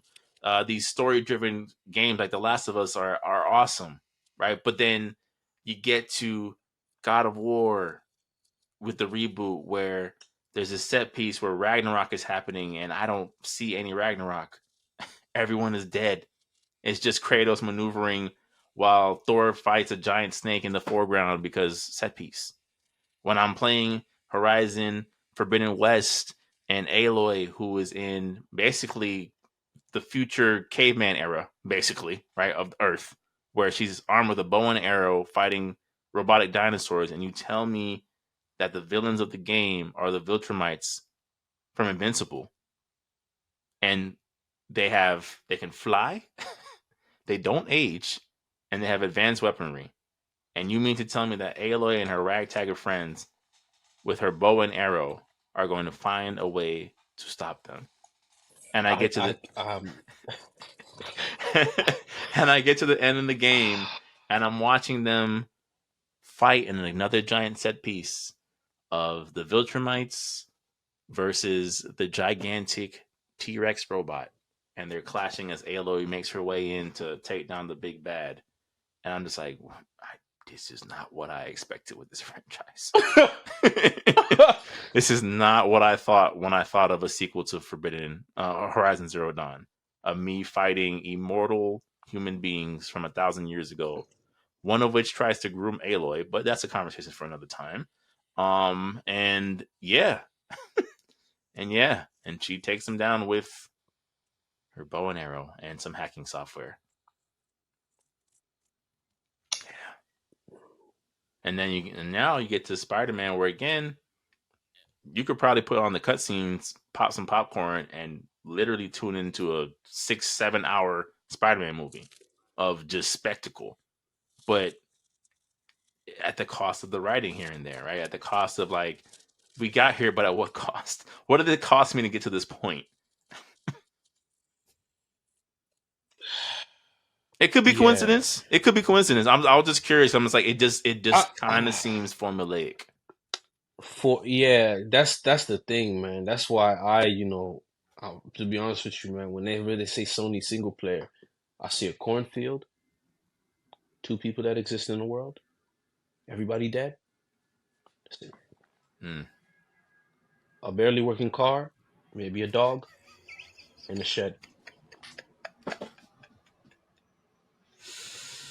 Yeah, I'm saying, because it's like, because now when I play God of War, I'm on a boat talking to my son, and the sun setting.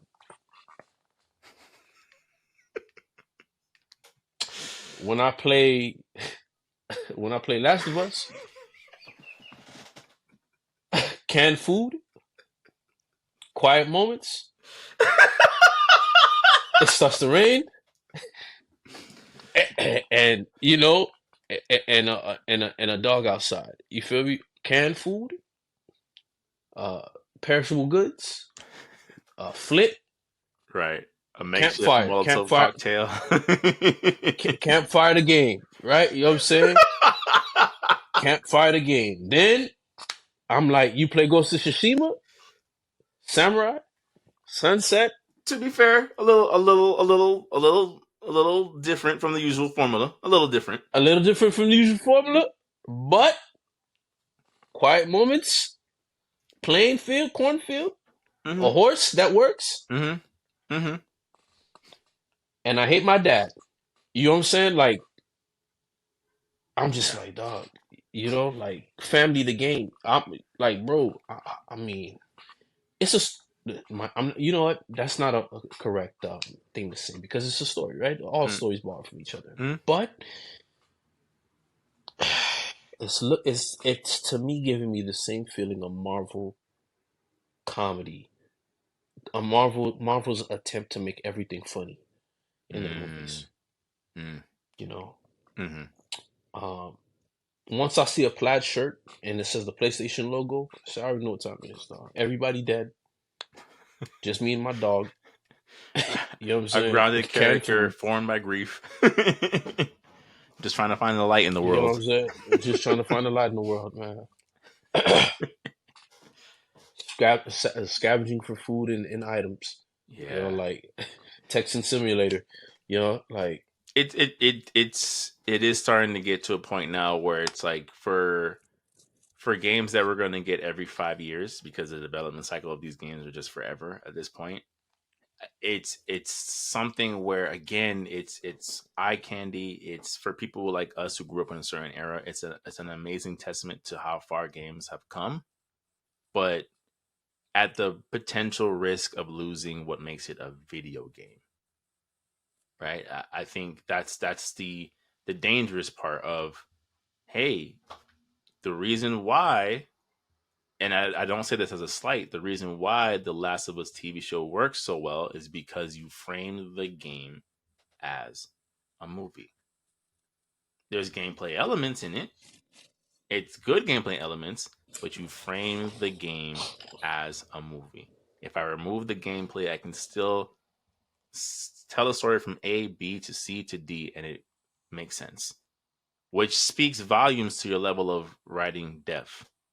Nothing wrong with that. It's a video game. I have to play this.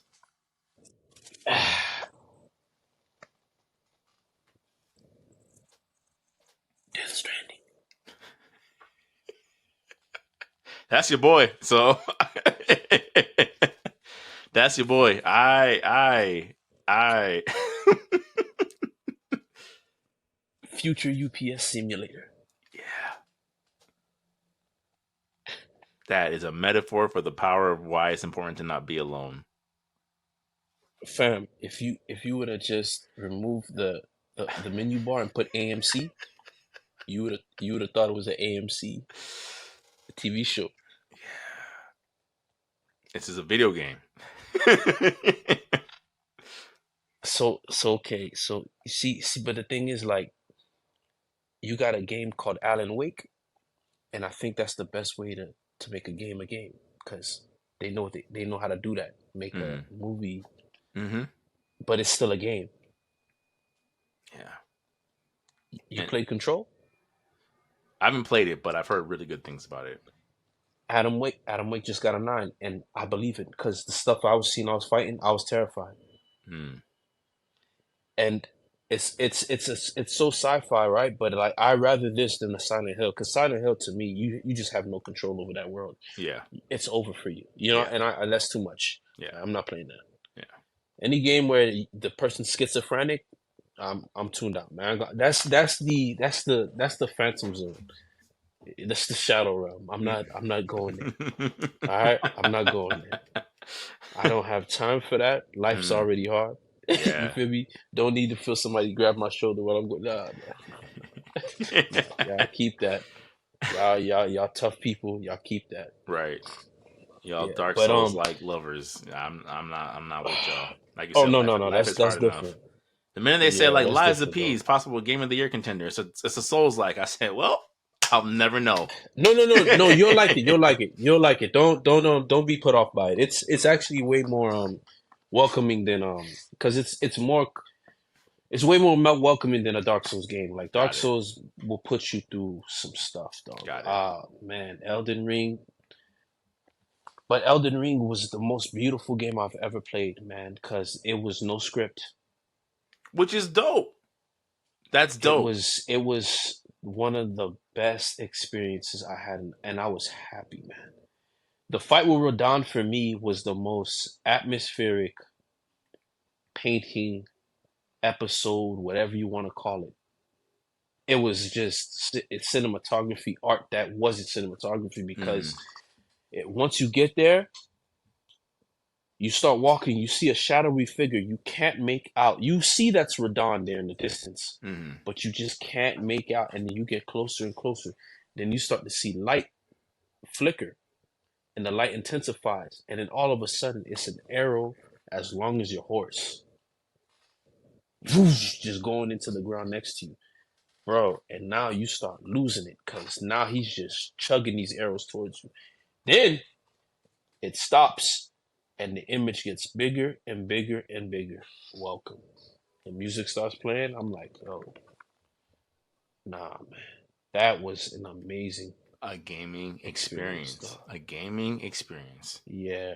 And I think that's it really fits this comparison well, because I think that's what I think is kind of getting lost in a lot of these AAA games a lot of times. Of you can still give me that feeling in the game. And in the game, it doesn't have to be in a cutscene, right? So to kind of tie it back to Spider-Man, some of the set pieces, again, like, even though we saw in the preview trailer, that whole thing where you're chasing the hunters over the water and you're being chased by the lizard, it still felt amazing to play it, but it's a set piece versus, like you said, I'm just innocently riding my horse in this world. And there is something chucking arrows the size of my body at me in this game. What do I, you know what I'm saying? Like, that type of feeling of just like, what do I do here? Yeah. You know, or even, and not to say that obviously the game is yet to come out, so we don't know, but I look at Final Fantasy VII Rebirth, where it's just like, I'm literally watching my childhood imagination play out in front of me. Not in cutscenes. I know the story. The little tweaks that they're making, I mean, it's cool, but I know what happens from point A to point B. But now you're telling me that I can use Cloud to launch Tifa into the air to do an air combo. What more would I have wanted in a modern RPG game?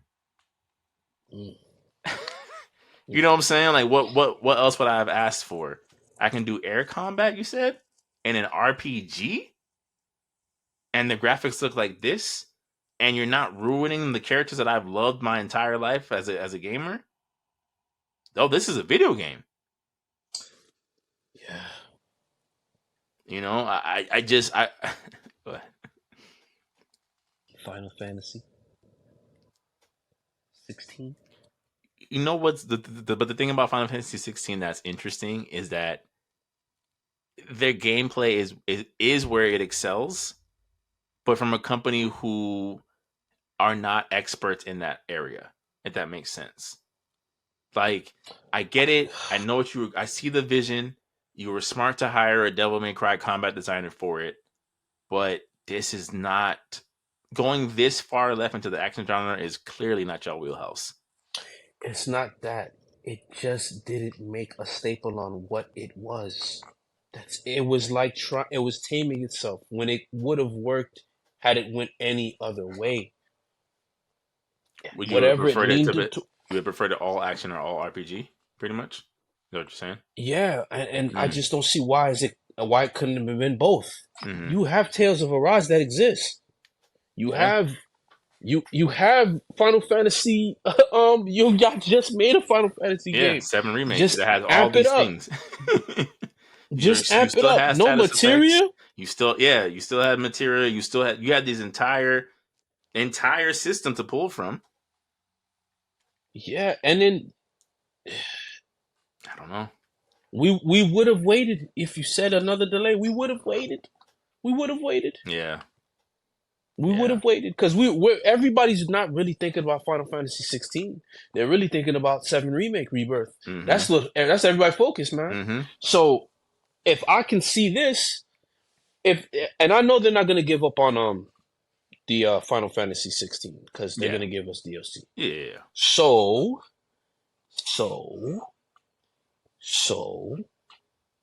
I think it's okay to do things where you add more combos to the base game. You add, I mean, I see that four strike swordsman was killing you, huh? Yeah, it was driving me crazy. There's nothing I hate more than restricted combat. You have to play it this way, especially when you present it as an action game. I can't play a game like Bayonetta where I have my wildest imagination of all the combinations I can piece up together. You can't be a Devil May Cry guy and tell me that all the combinations you can't piece up together, but it's inspired by Devil May Cry action route. No, man. True. No. Very true. It would, and then not only that, you could have in the weapon variety. None of the weapons changed my animations. That would have helped a lot, right?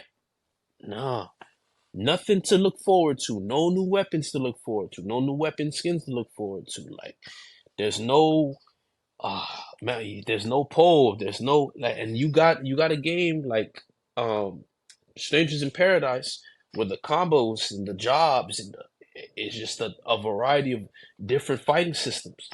Where is that? Take what is useful, discard the rest.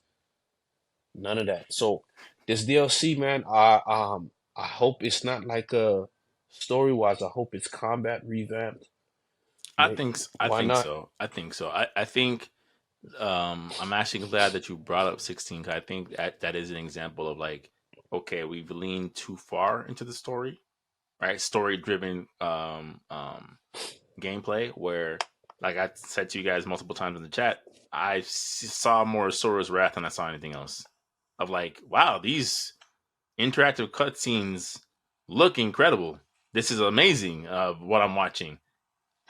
Wow, like Bahamut is really doing his thing here in this cutscene.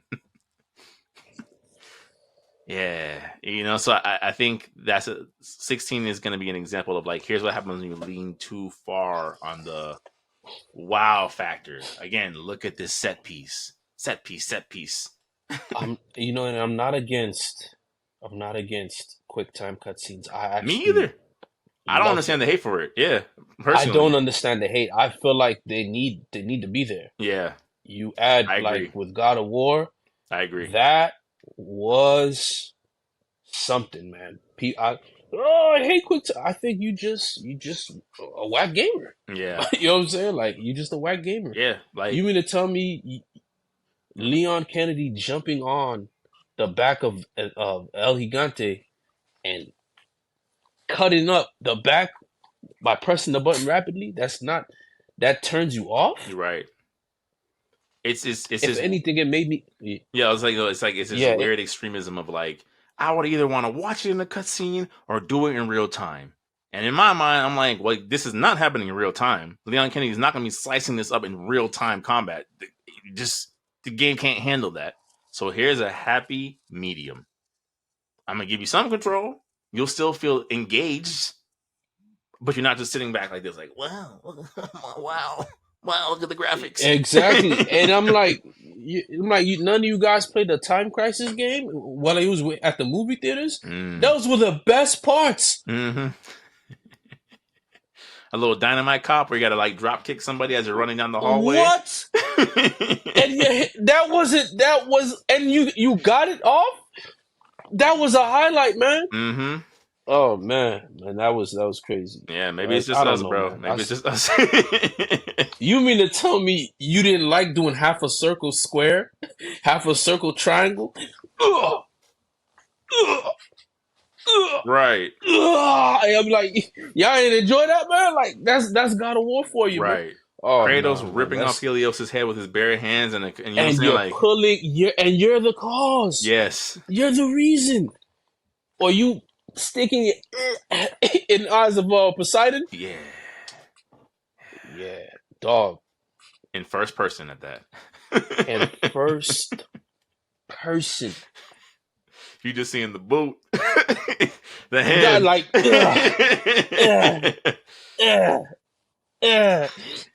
I'm like, dog. I said, yo, this is gaming. That's a game. Yeah. I want to play games again, man. Yeah. That's why Detroit Become Human ain't on my PlayStation. The cinematic experience, bro.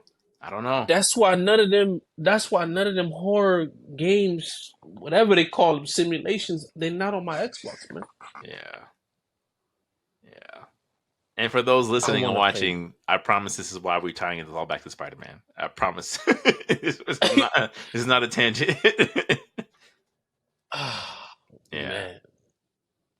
But it's true, and I think again, you know, going to tie it back to Spider-Man, I think that's the overarching issue of like, there's nothing wrong cinematically with the last fight against Venom, but I'm watching it. I'm watching it happen. You know what I'm saying? Like, I'm not playing it enough where I think in the final fight, you fight Venom 3 times. And the way the cutscenes are playing out, I'm like, oh, there's going to be a 4th boss fight. There has to be a 4th boss fight. The way the things are playing out, it's like, nope. This is all just QTE and cutscenes. And it's like, and my Spider-Man video game. Okay.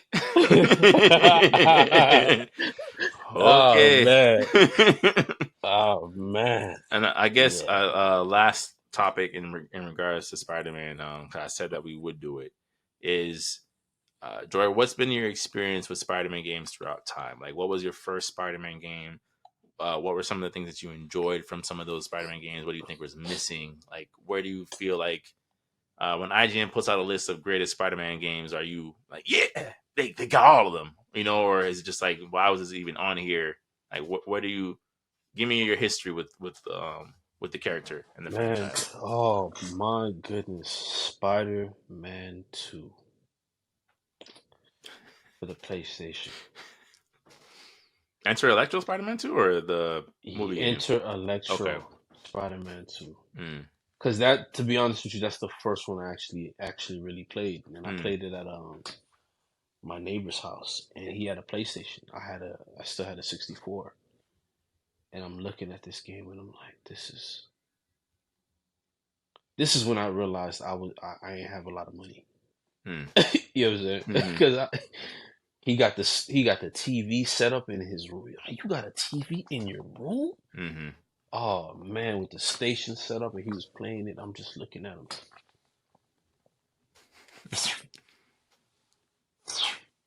Spider-Man being witty with the web cartridges, though. And you know, I'm an artist, so everything I'm seeing with my eyes is like Visine. Please. 6 more drops. Mm-mm. You know, like man. And then just the character, like it was just true to the comic. It felt like I was playing a game. And that's what I loved about it. Even revisiting it, it still feels like a game. Mm-hmm. One of my favorite fights was fighting Hammerhead. Cause I always appreciated the time he was from. He had the Tommy gun. You know what I'm saying? He had the Tommy gun. He was letting on loose on me, and then I was just fighting him. You know, and I had to find some web cartridges to beat him. Then getting in deeper into it, the fight with the lizard, man. And then you finally get to Electro, man. That was my favorite boss fights. And then unlocking the suits. Yeah. Unlocking and then you had the trial combat runs, and then you had to get into the burning buildings. That was my favorite Spider-Man. One of my favorites. That's my first one. Second one is Spider-Man the movie game. And that was cool because, I mean, why not? The graphics were insane at the time. Mm-hmm. I couldn't even believe it. Mm-hmm. Right? So that right there we don't talk about that enough. Like those graphics were actually really good. Those graphics were incredible, right? Just aside apart from Spider-Man webbing on clouds, you know, getting his devil fruit powers, you know. But where really, for me, where I was really, really invested in Spider-Man, and it was a movie game, Spider-Man 2. Mm-hmm. That's to this day still my favorite Spider-Man of all time. But Spider-Man Ultimate Spider-Man has a special place in my heart. Mm-hmm. So does Web of Shadows, as repetitive as it gets. I just appreciated the stylization of Spider-Man. Just the combat was excellent, but it stopped there. That is not everything needs to be. Yes. Not everything needs to. Not everything need to be the slow motion web. That could have been an attribute added on, but it didn't need to be that. The quick time events were horrendous. Like, man, I couldn't tell you how many times I had to repeat a mission by luck. The one where you had to save the lady before the bomb falls. You know how many times I died. Oh, you're talking about Spider-Man 3. But Web of Shadows had quick time events too. There's one where you have to save. No, that's what I'm saying. Web of Shadows, you had to save Black Cat. And save Black Cat before she falls off a building. And it just happens where you're just like, you're watching and you're like, oh, this is a cutscene. It's like, press the button. Cat! It's like, oh, whoa. Yo, man. But oh man, those are the special nominees right there. But Spider-Man 2 is where I was at because that's the first time where it was the most pleasant surprise. I'm like, wait, you mean to tell me I could go up a building? You mean to tell me jump? I could super jump? I could charge my jumps? Mm-hmm. You mean to tell me I could actually run fast too? Yeah. Wait. You mean to tell me I got a Spidey sense? Yeah. That goes in slow motion and I'm doing the bicycle kick from Mortal Kombat on enemies? Wait. Hold up. You mean to tell me that I could dodge bullets as Spider-Man by pressing the reflex button and then countering? Yeah. Wait. You mean to tell me I can control when I web and how I web dudes up and turn them into punching bags? And power drive them. People forget about that. And he had the Azuna drop. Oh my. The pedigree. Oh my God! With the spinning world, bro. It's like, yo, this was a human being, my man. Man, I remember sprinting to a scene because the lady was asking for help and uppercutting a dude, Spider-Man style, man. The Spider-Man uppercut from Marvel vs. Capcom, and I'm like, the sweet chin music, the sweet, and then it's just like these dudes is getting bodied, man. Oh man, and I'm just like, man, this is the Spider-Man game I always wanted. The boss fights, A1. Yeah. You mean the train? I can't tell you how many people I threw in front of that train, man. Oh my goodness, dog. Or even the fact that when you fight Doc Ock on the train, he could throw you off and you have to swing back to catch up with the train. You have to swing back to catch up on the train to fight him. See, that game right there, man, everything I could do. I could run on the wall. I could upgrade Spider-Man. I was upgrading combos, the challenges, the time challenges. You think? Oh no, this is not the fast. This is not the only web suite. Web suite you have, you could swing even faster. Mm-hmm. Now swing Because of that faster map. and do that while delivering this pizza. And don't you flip. Yeah, boy, because that life bar was gone. Boy, that beast man, I could see him ripping out my logo for my helmet, dog. Hey, man, that thing was such a good game, man. Because it was just I fought Mysterio. When you had to fight Mysterio in the concert hall, Mm-hmm. I'm like, yo, this didn't happen in the game, but you Mm-hmm. fighting Rhino. I'm like, yo, Rhino wasn't even in the movie. Mm-hmm. When you was fighting Shocker in the warehouse, when you had to chase Shocker, Yeah. the chasing scenes, man, all of that stuff was just A1. And this was the first open world Spider-Man game inspired by a movie. And you know how movie games usually run. Right. They didn't have to do any of that. They could have copied But and they pasted did the it. swinging from the clouds and it would have sold. But they And did it it. would have sold, but they did it. Quite possibly in history, the best tie-in game to one of the best superhero movies of that era. And then, right? Yeah, absolutely. And then when you beat the game, those trial missions where I had to fight Doc Ock, Calypso, I forgot about that. Yeah. Woo! Dog. Achievements? That you couldn't lie. You had to tell the truth. You either beat it or you did it. Mm-hmm. Man, man, them things was fire. Mm-hmm. When you had to fight those mechs that would shoot you when you fly across the screen. The helicopter that you always try to jump on the blades, man. Yeah. Oh my gosh. That was a Spider-Man game. Trying For to get me, to the that's Statue of when Liberty from the robots, and if you destroy them, you fall and you can't get back over there. Yeah. yeah, man. So as you see, Well, I know what your that number was a one is. Spider-Man game. Yeah, that's definitely the number one, man. Because it was just like like I didn't know they didn't have to bless us this way. Yeah. They didn't, but they did. Yeah.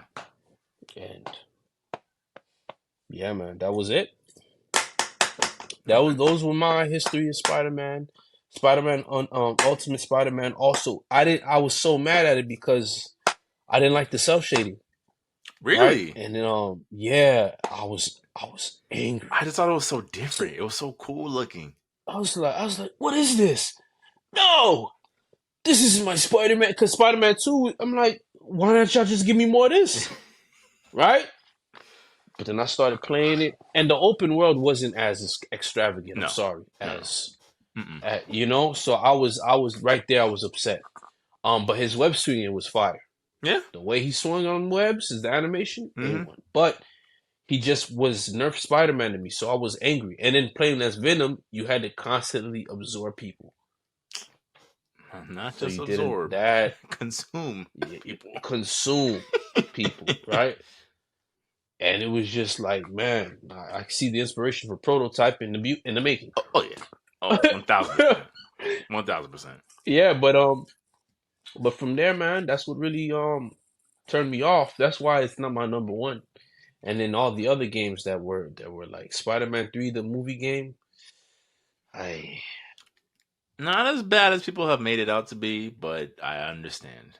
I understand when you're the same developer as the Spider-Man 2 game, when there's really no reason why you couldn't have just brought back the same team from the Spider-Man 2 game, and you decide not to, and the web swing just ain't hitting the same, and it's an ugly looking game for the most part, and the boss fights just ain't doing what they did last time around. It's how I felt when I got the Incredible Hulk game. That I'm thinking is going to be Hulk Ultimate Destruction Part 2. 1. Yeah. Mm-hmm. Because you see some of the gameplay trailers, like, oh, they just put it in like HD. No, no, no, no. The graphics are in HD, but this is not Ultimate Destruction. This is not. Game. Yeah. This is not that game. Nah. This is not that game. Yeah. Okay. That's a good list. I've given a lot more Spider-Man games a chance than you probably have. Also being a bigger fan of the character than you are by default. Obviously, I'll say I've definitely played all the games. Well, actually, I've actually never fully played Enter Electro because going back to what you said about not having money, it was like my cousin got the demo disc. I played it. I'm like, oh my gosh, they made a sequel to the Spider-Man game. I love the Spider-Man game. What you can stand on the ground now? Oh my, and it's like the allowance money just ain't gonna cut it for this one, you know. And I just never got around to playing it. So for me, my actual first Spider-Man game technically was on the Super Nintendo. There was a crossover game they did. It was Spider-Man and X-Men. Arcade's Revenge. It's like a side scroller beat 'em up. And you know, Super Nintendo, they did not take age into consideration. It was one of the hardest things I ever played, to the point where I'm like, I don't find this. This is not fun. I'm not having fun right now. Oh man. Man, you had to deal with them dudes with the side guns, dog. Yeah, bro. Like they have a 3D, like 180 degree of movement, and I can only go left or right. I'm like, this is crazy. Boy, they hit you with one of these. 1, 2, 3. Yeah, they got contra controls. Yeah.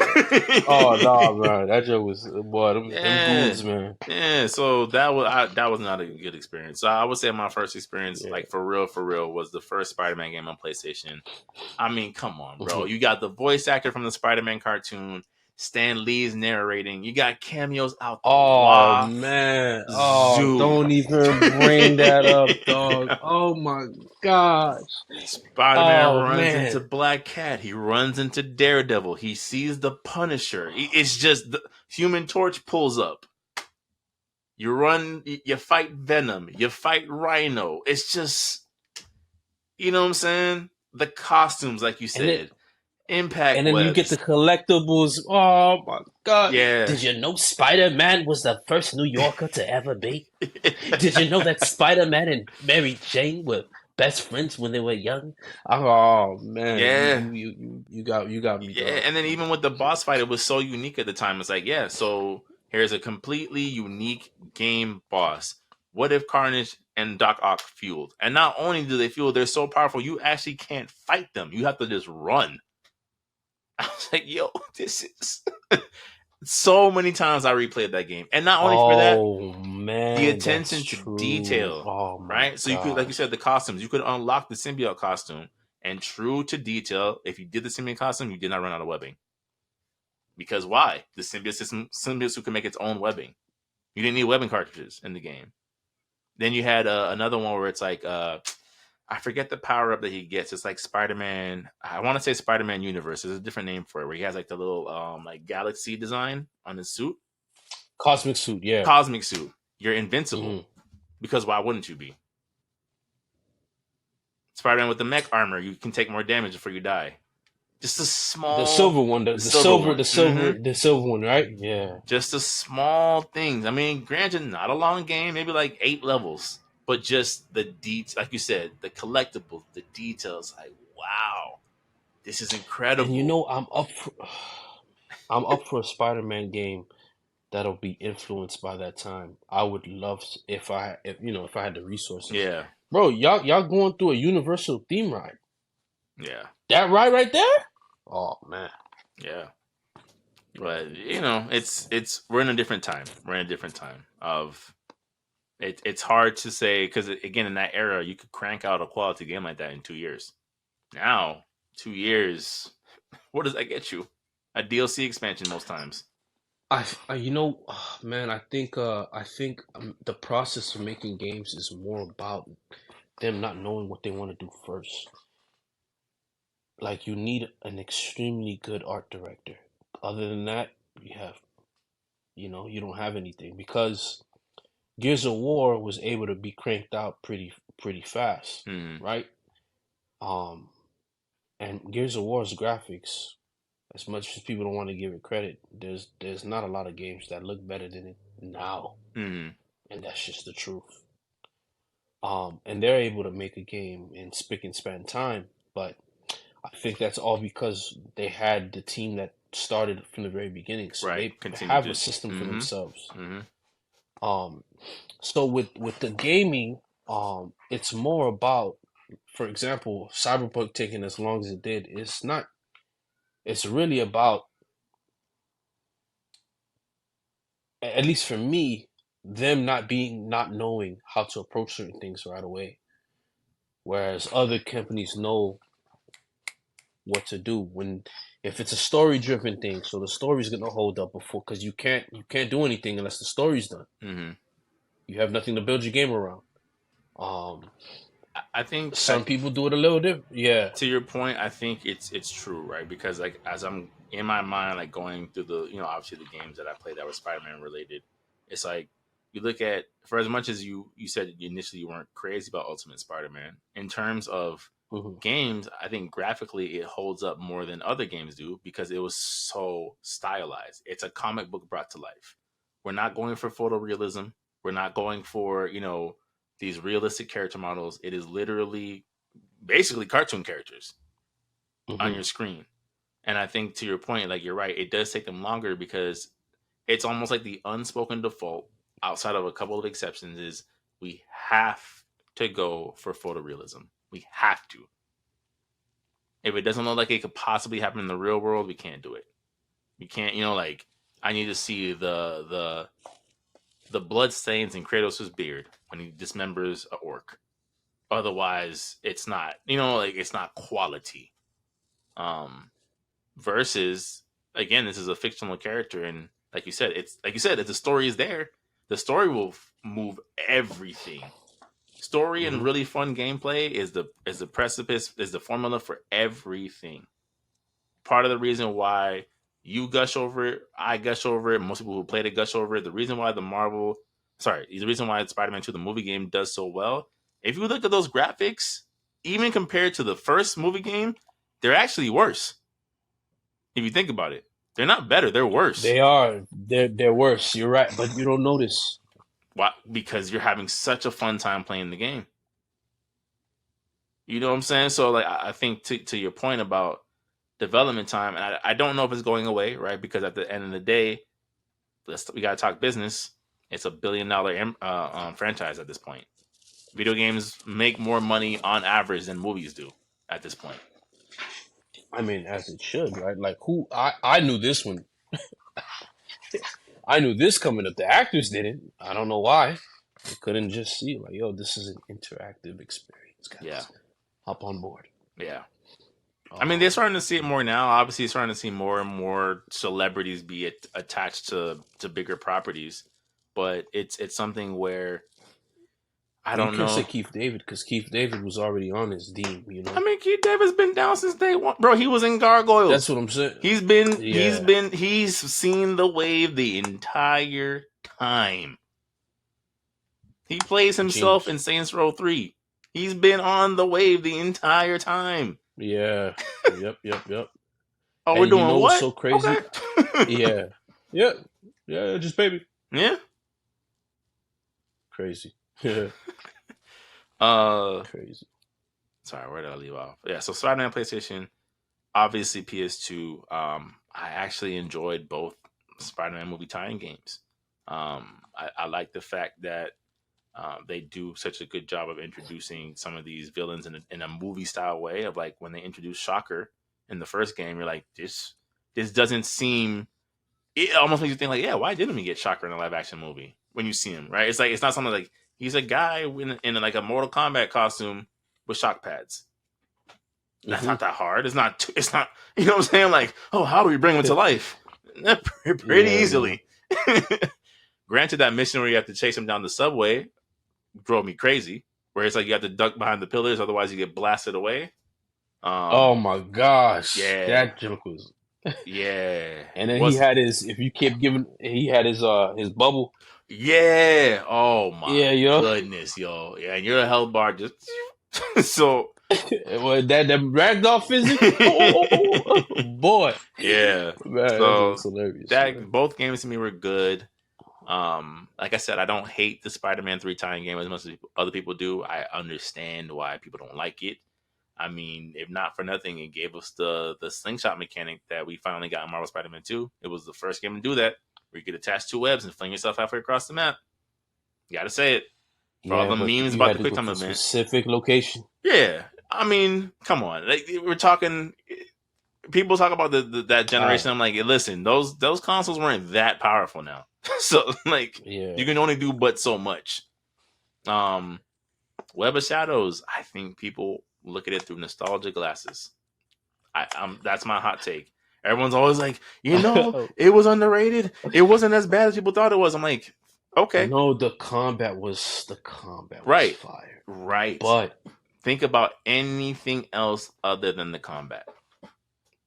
Peter was the most annoying voice you've ever heard in your life. For some of the things that they did that was cool, they would ruin it in the very next chapter. And at the time, it was like, man, you get to see all these characters. It was like probably the best cameos ever because Luke Cage was in there. Yeah. Silver Sable, and it's just it didn't go. Seeing a Carnage version of Wolverine, it was fire at the time. Yeah. But the execution was horrific.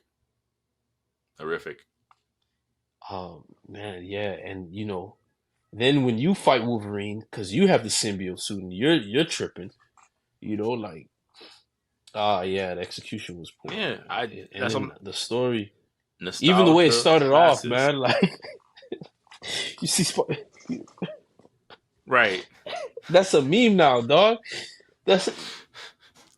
Oh my god! And not only man, that, yeah. you get the suit back in the most random way possible. You see Venom randomly in the street, and as you attack him, this part of the suit latches back onto you. I'm like, this was the most anticlimactic thing I've ever seen in my life.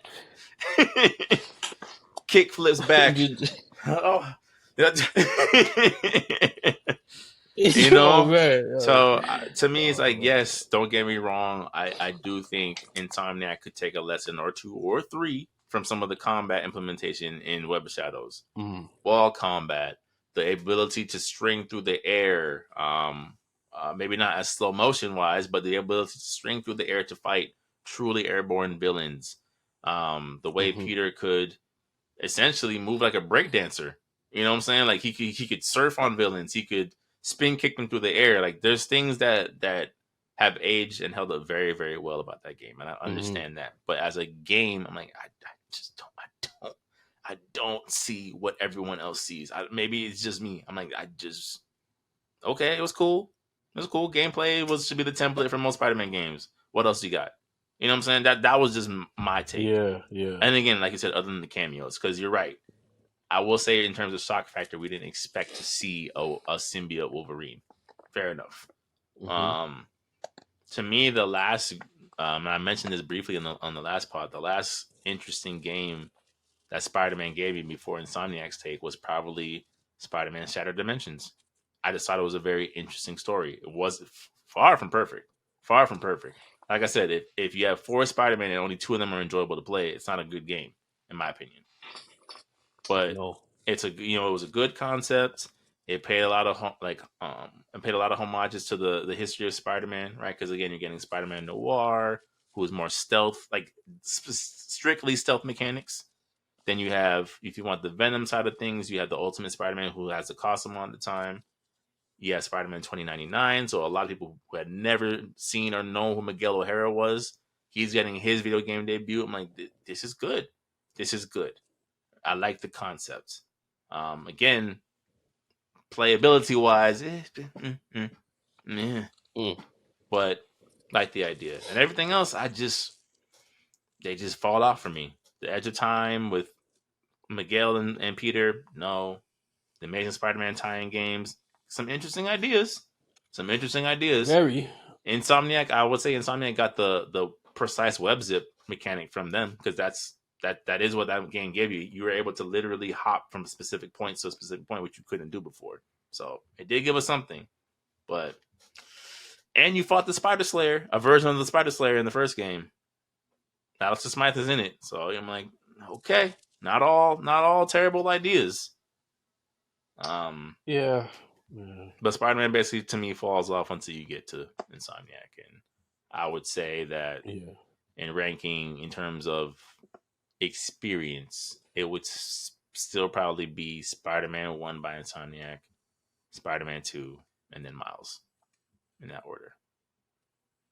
Like I think Miles was a great expansion. You know, it's kind of like what that Uncharted 4 expansion did. It's really good. It helped establish Miles as a character. Could have been a little longer.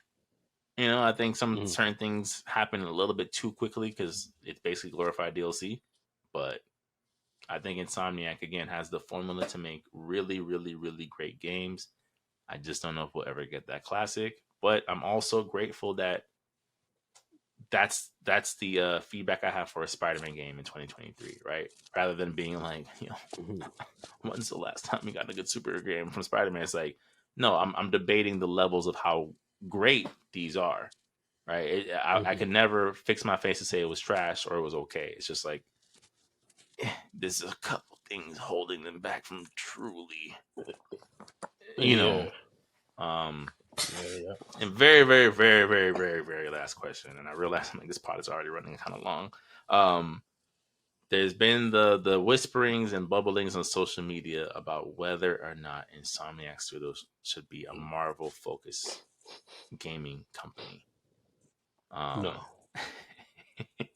No. So I would agree with you for the sake of debate and discussion. Given the success of Marvel Spider-Man 2, over 2 million copies sold within 24 hours, right? The success of really, yeah. Given the success of the Spider-Man franchise, you look at something like Ratchet and Clank Rift Apart, which you know I've said is a very underrated game that I think people would really enjoy if they gave it a chance. Ratchet and Clank didn't do 2 million in 24 hours. Well, his presence has been away for too long, you know. You got to put into account there's like free advertisement for Spider-Man because Tom Holland, number one, is a big actor. Mm-hmm. He has a following. Two, Spider-Man's presence is pretty much solidified from the moment he caught Captain America's shield to save Tony from getting hit. It's free advertisement, man.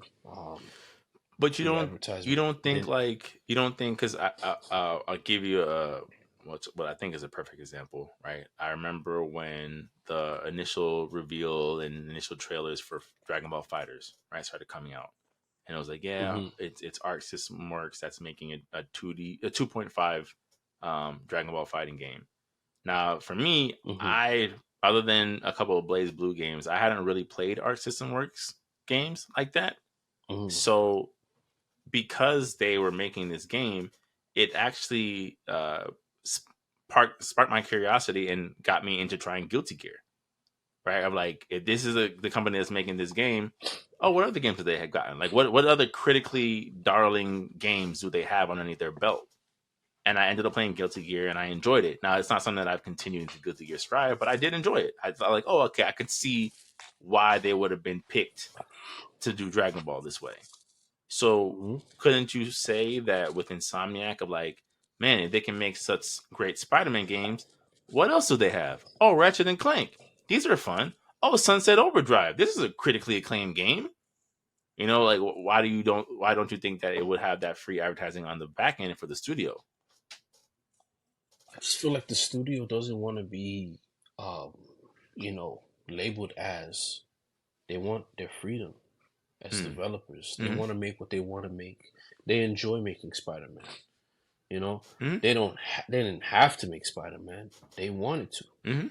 So there's the difference there. And they want to conclude this storyline. Now, if they wanted to take on superhero properties from the very start, then that's different. But I don't think that's them. I think they'll be grateful, to do it. They'll be happy to do it. But do they want to be known for that? I don't think so. I think I think they want to make a game, and if oh, you know, we didn't make a superhero game in some time. Like, hey, who should we make? What? Oh man, Captain America? Nah, it'll just be God of War. Let's not do that. Let's you know, yeah, you know, let's go for something else that's a little different. Maybe we can do a Wakanda game. Wow, that doesn't sound bad. Man, what type of enemies does Black Panther have? Hey, listen, we could just make some. You know, it because overall you want to be an explorable world. Mm-hmm. You know, an Iron Man game. That's something somebody would probably want to make. If they're up for the challenge to make games where um they want to just prove to people, then if that's what they want to do, then yeah, let them have it. But I don't think they want to do it, and I don't want them to be locked into that. I feel like I believe they have so much more to offer I do in a too. variety of I games do than too. to just superhero games. That's Marvel's responsibility to find somebody to do something on their level. That's Mm-hmm. their job, Mm-hmm. you know. Yeah, they, you know, either you build the team yourself, Disney, or you know, you just have to wait it out to see anyone who wants to take on your property, because there's you know, there's you would have to stop doing what you want to do, and I don't think any company wants to be tied down to those things, you know. I agree with you, right? And we're both creatives, and I think we recognize more than most that you don't want to be. You want the freedom to lock yourself into something if you want to.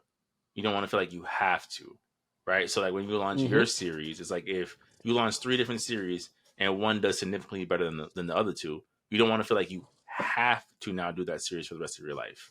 You know what I'm saying? And Yeah. I think Insomniac, based on what I've seen from them, kind of mirror that same idea of like, yeah, Spider-Man ended up doing really well for us. Great. Like you said, we want to make this. And I could even see maybe the appeal of like you said, if we had to make a Black Panther game, how would we do that? If we had to make a Hulk game, how would we do that in an Insomniac way? I actually think they could probably really do a really good Guardians of the Galaxy game or Doctor Strange game if they really wanted to. Like the way they come to Ah, really good designs when it comes to I, weaponry. man. Um, Yeah. Rocket Raccoon all over I it, bro. think. All over it. Man, I'm not gonna lie to you, man. I think Guardians of the Galaxy needs to be made by that same team. That game was fire, and I'll stand on that mountain. The thing that did the reason why it didn't what stopped it from being amazing. Number one, you couldn't play as everybody else. That was a I huge think thing. they should have. Yeah, yeah. You couldn't play as everybody else, and Star Lord's weaponry is too limited. You know, you can if he played like Vanquish, Mm-hmm. nobody would be saying a thing. Mm-hmm. Well, that If he, first point would not go away. That first point would oh not go no, away. that first point wouldn't go away. Yeah. But but you know all that that right there would have definitely helped. If it played like Vanquish, in the sense that it could play with the way Guardians of the Galaxy plays as is, but the weaponry, Mm-hmm. you know, Star Lord being you know, held down to those blasters didn't give a lot of variety, No. you know, And and those if little his guns power ups transformed, did nothing. yeah, you know, but those power ups were cool. The team effort build fights, those were probably my favorite. And when you earned it, you earned it. Those Yeah. things were amazing for me, Yeah, but man. that's what I'm They saying. heightened, But the power yeah. ups, but that was at least the issue for me is that the power ups for your teammates were a lot cooler than Star Lord's.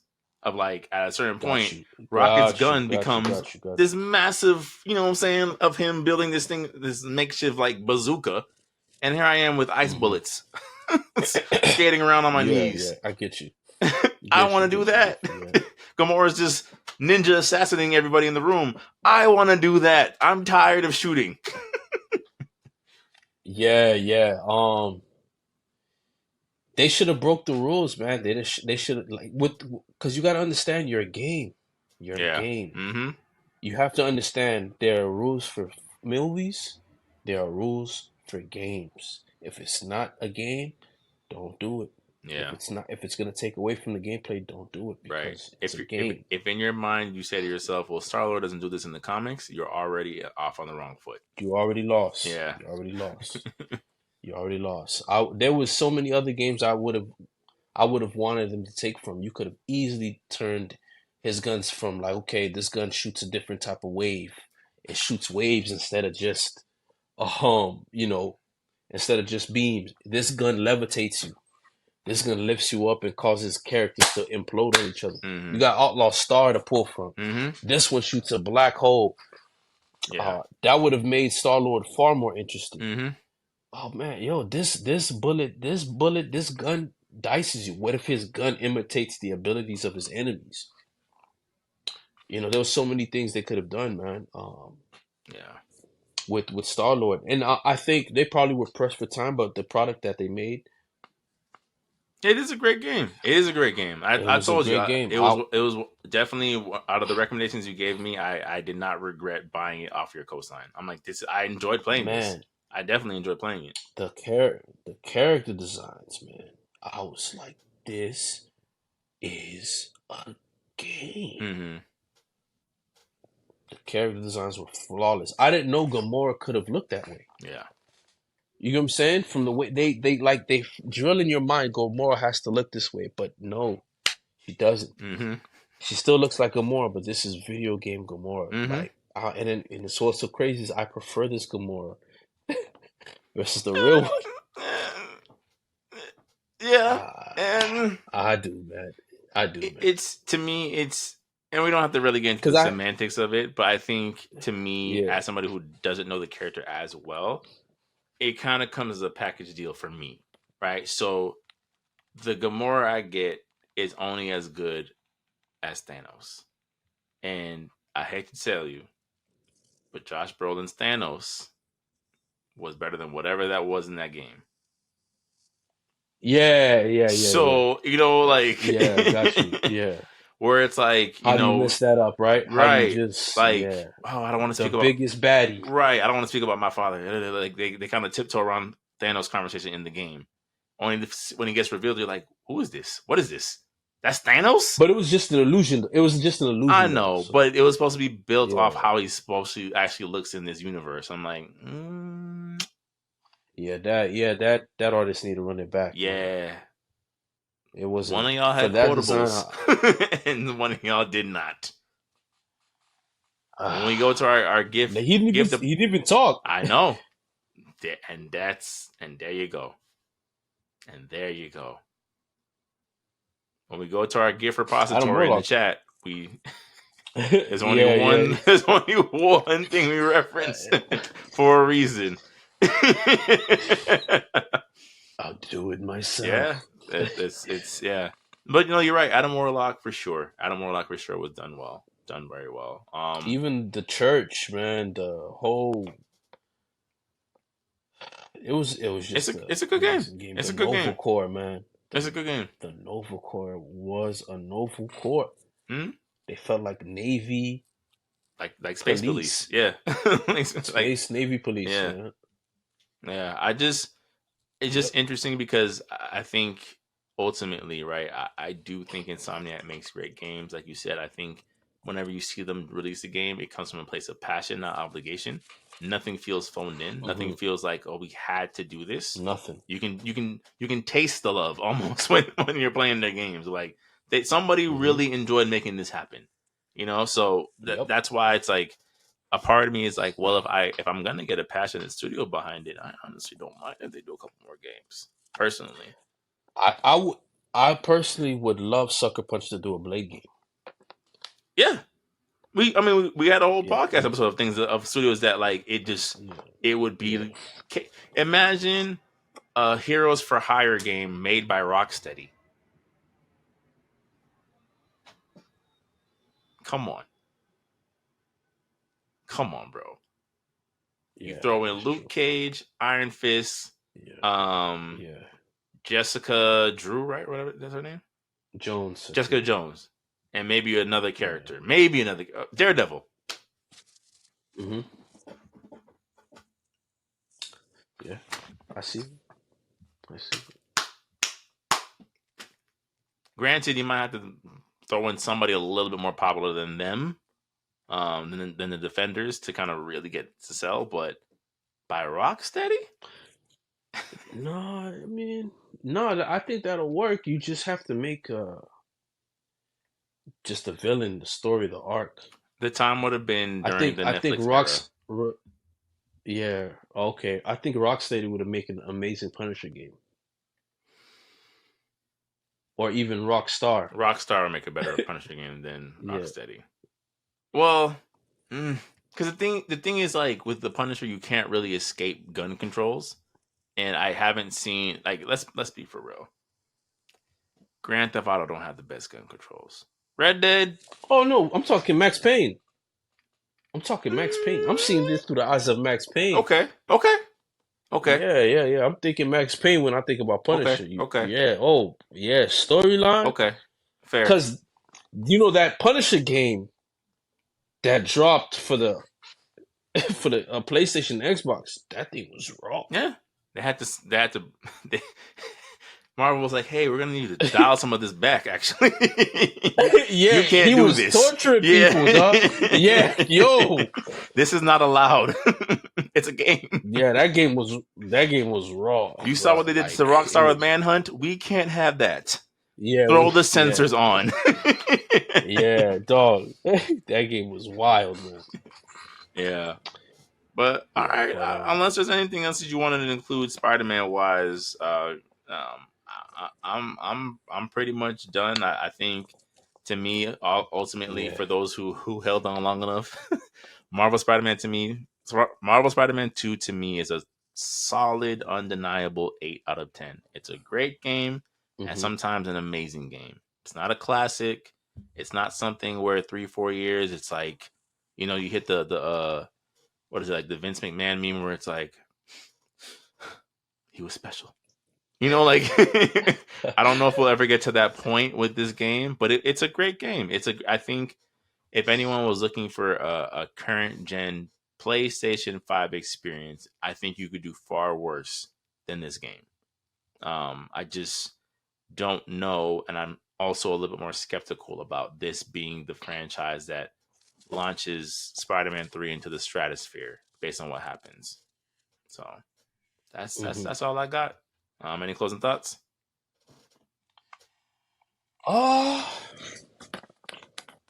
Nothing but the next Spider-Man 3 game. I hope they pull from what you said, man. I mean, granted, the writing not to be there, but go ahead. Yeah. And then that's it, man, guys. It was a pleasure, man. Talking about this topic in particular, I had a lot of fun, man. Yeah. Get this out, man. Push it out.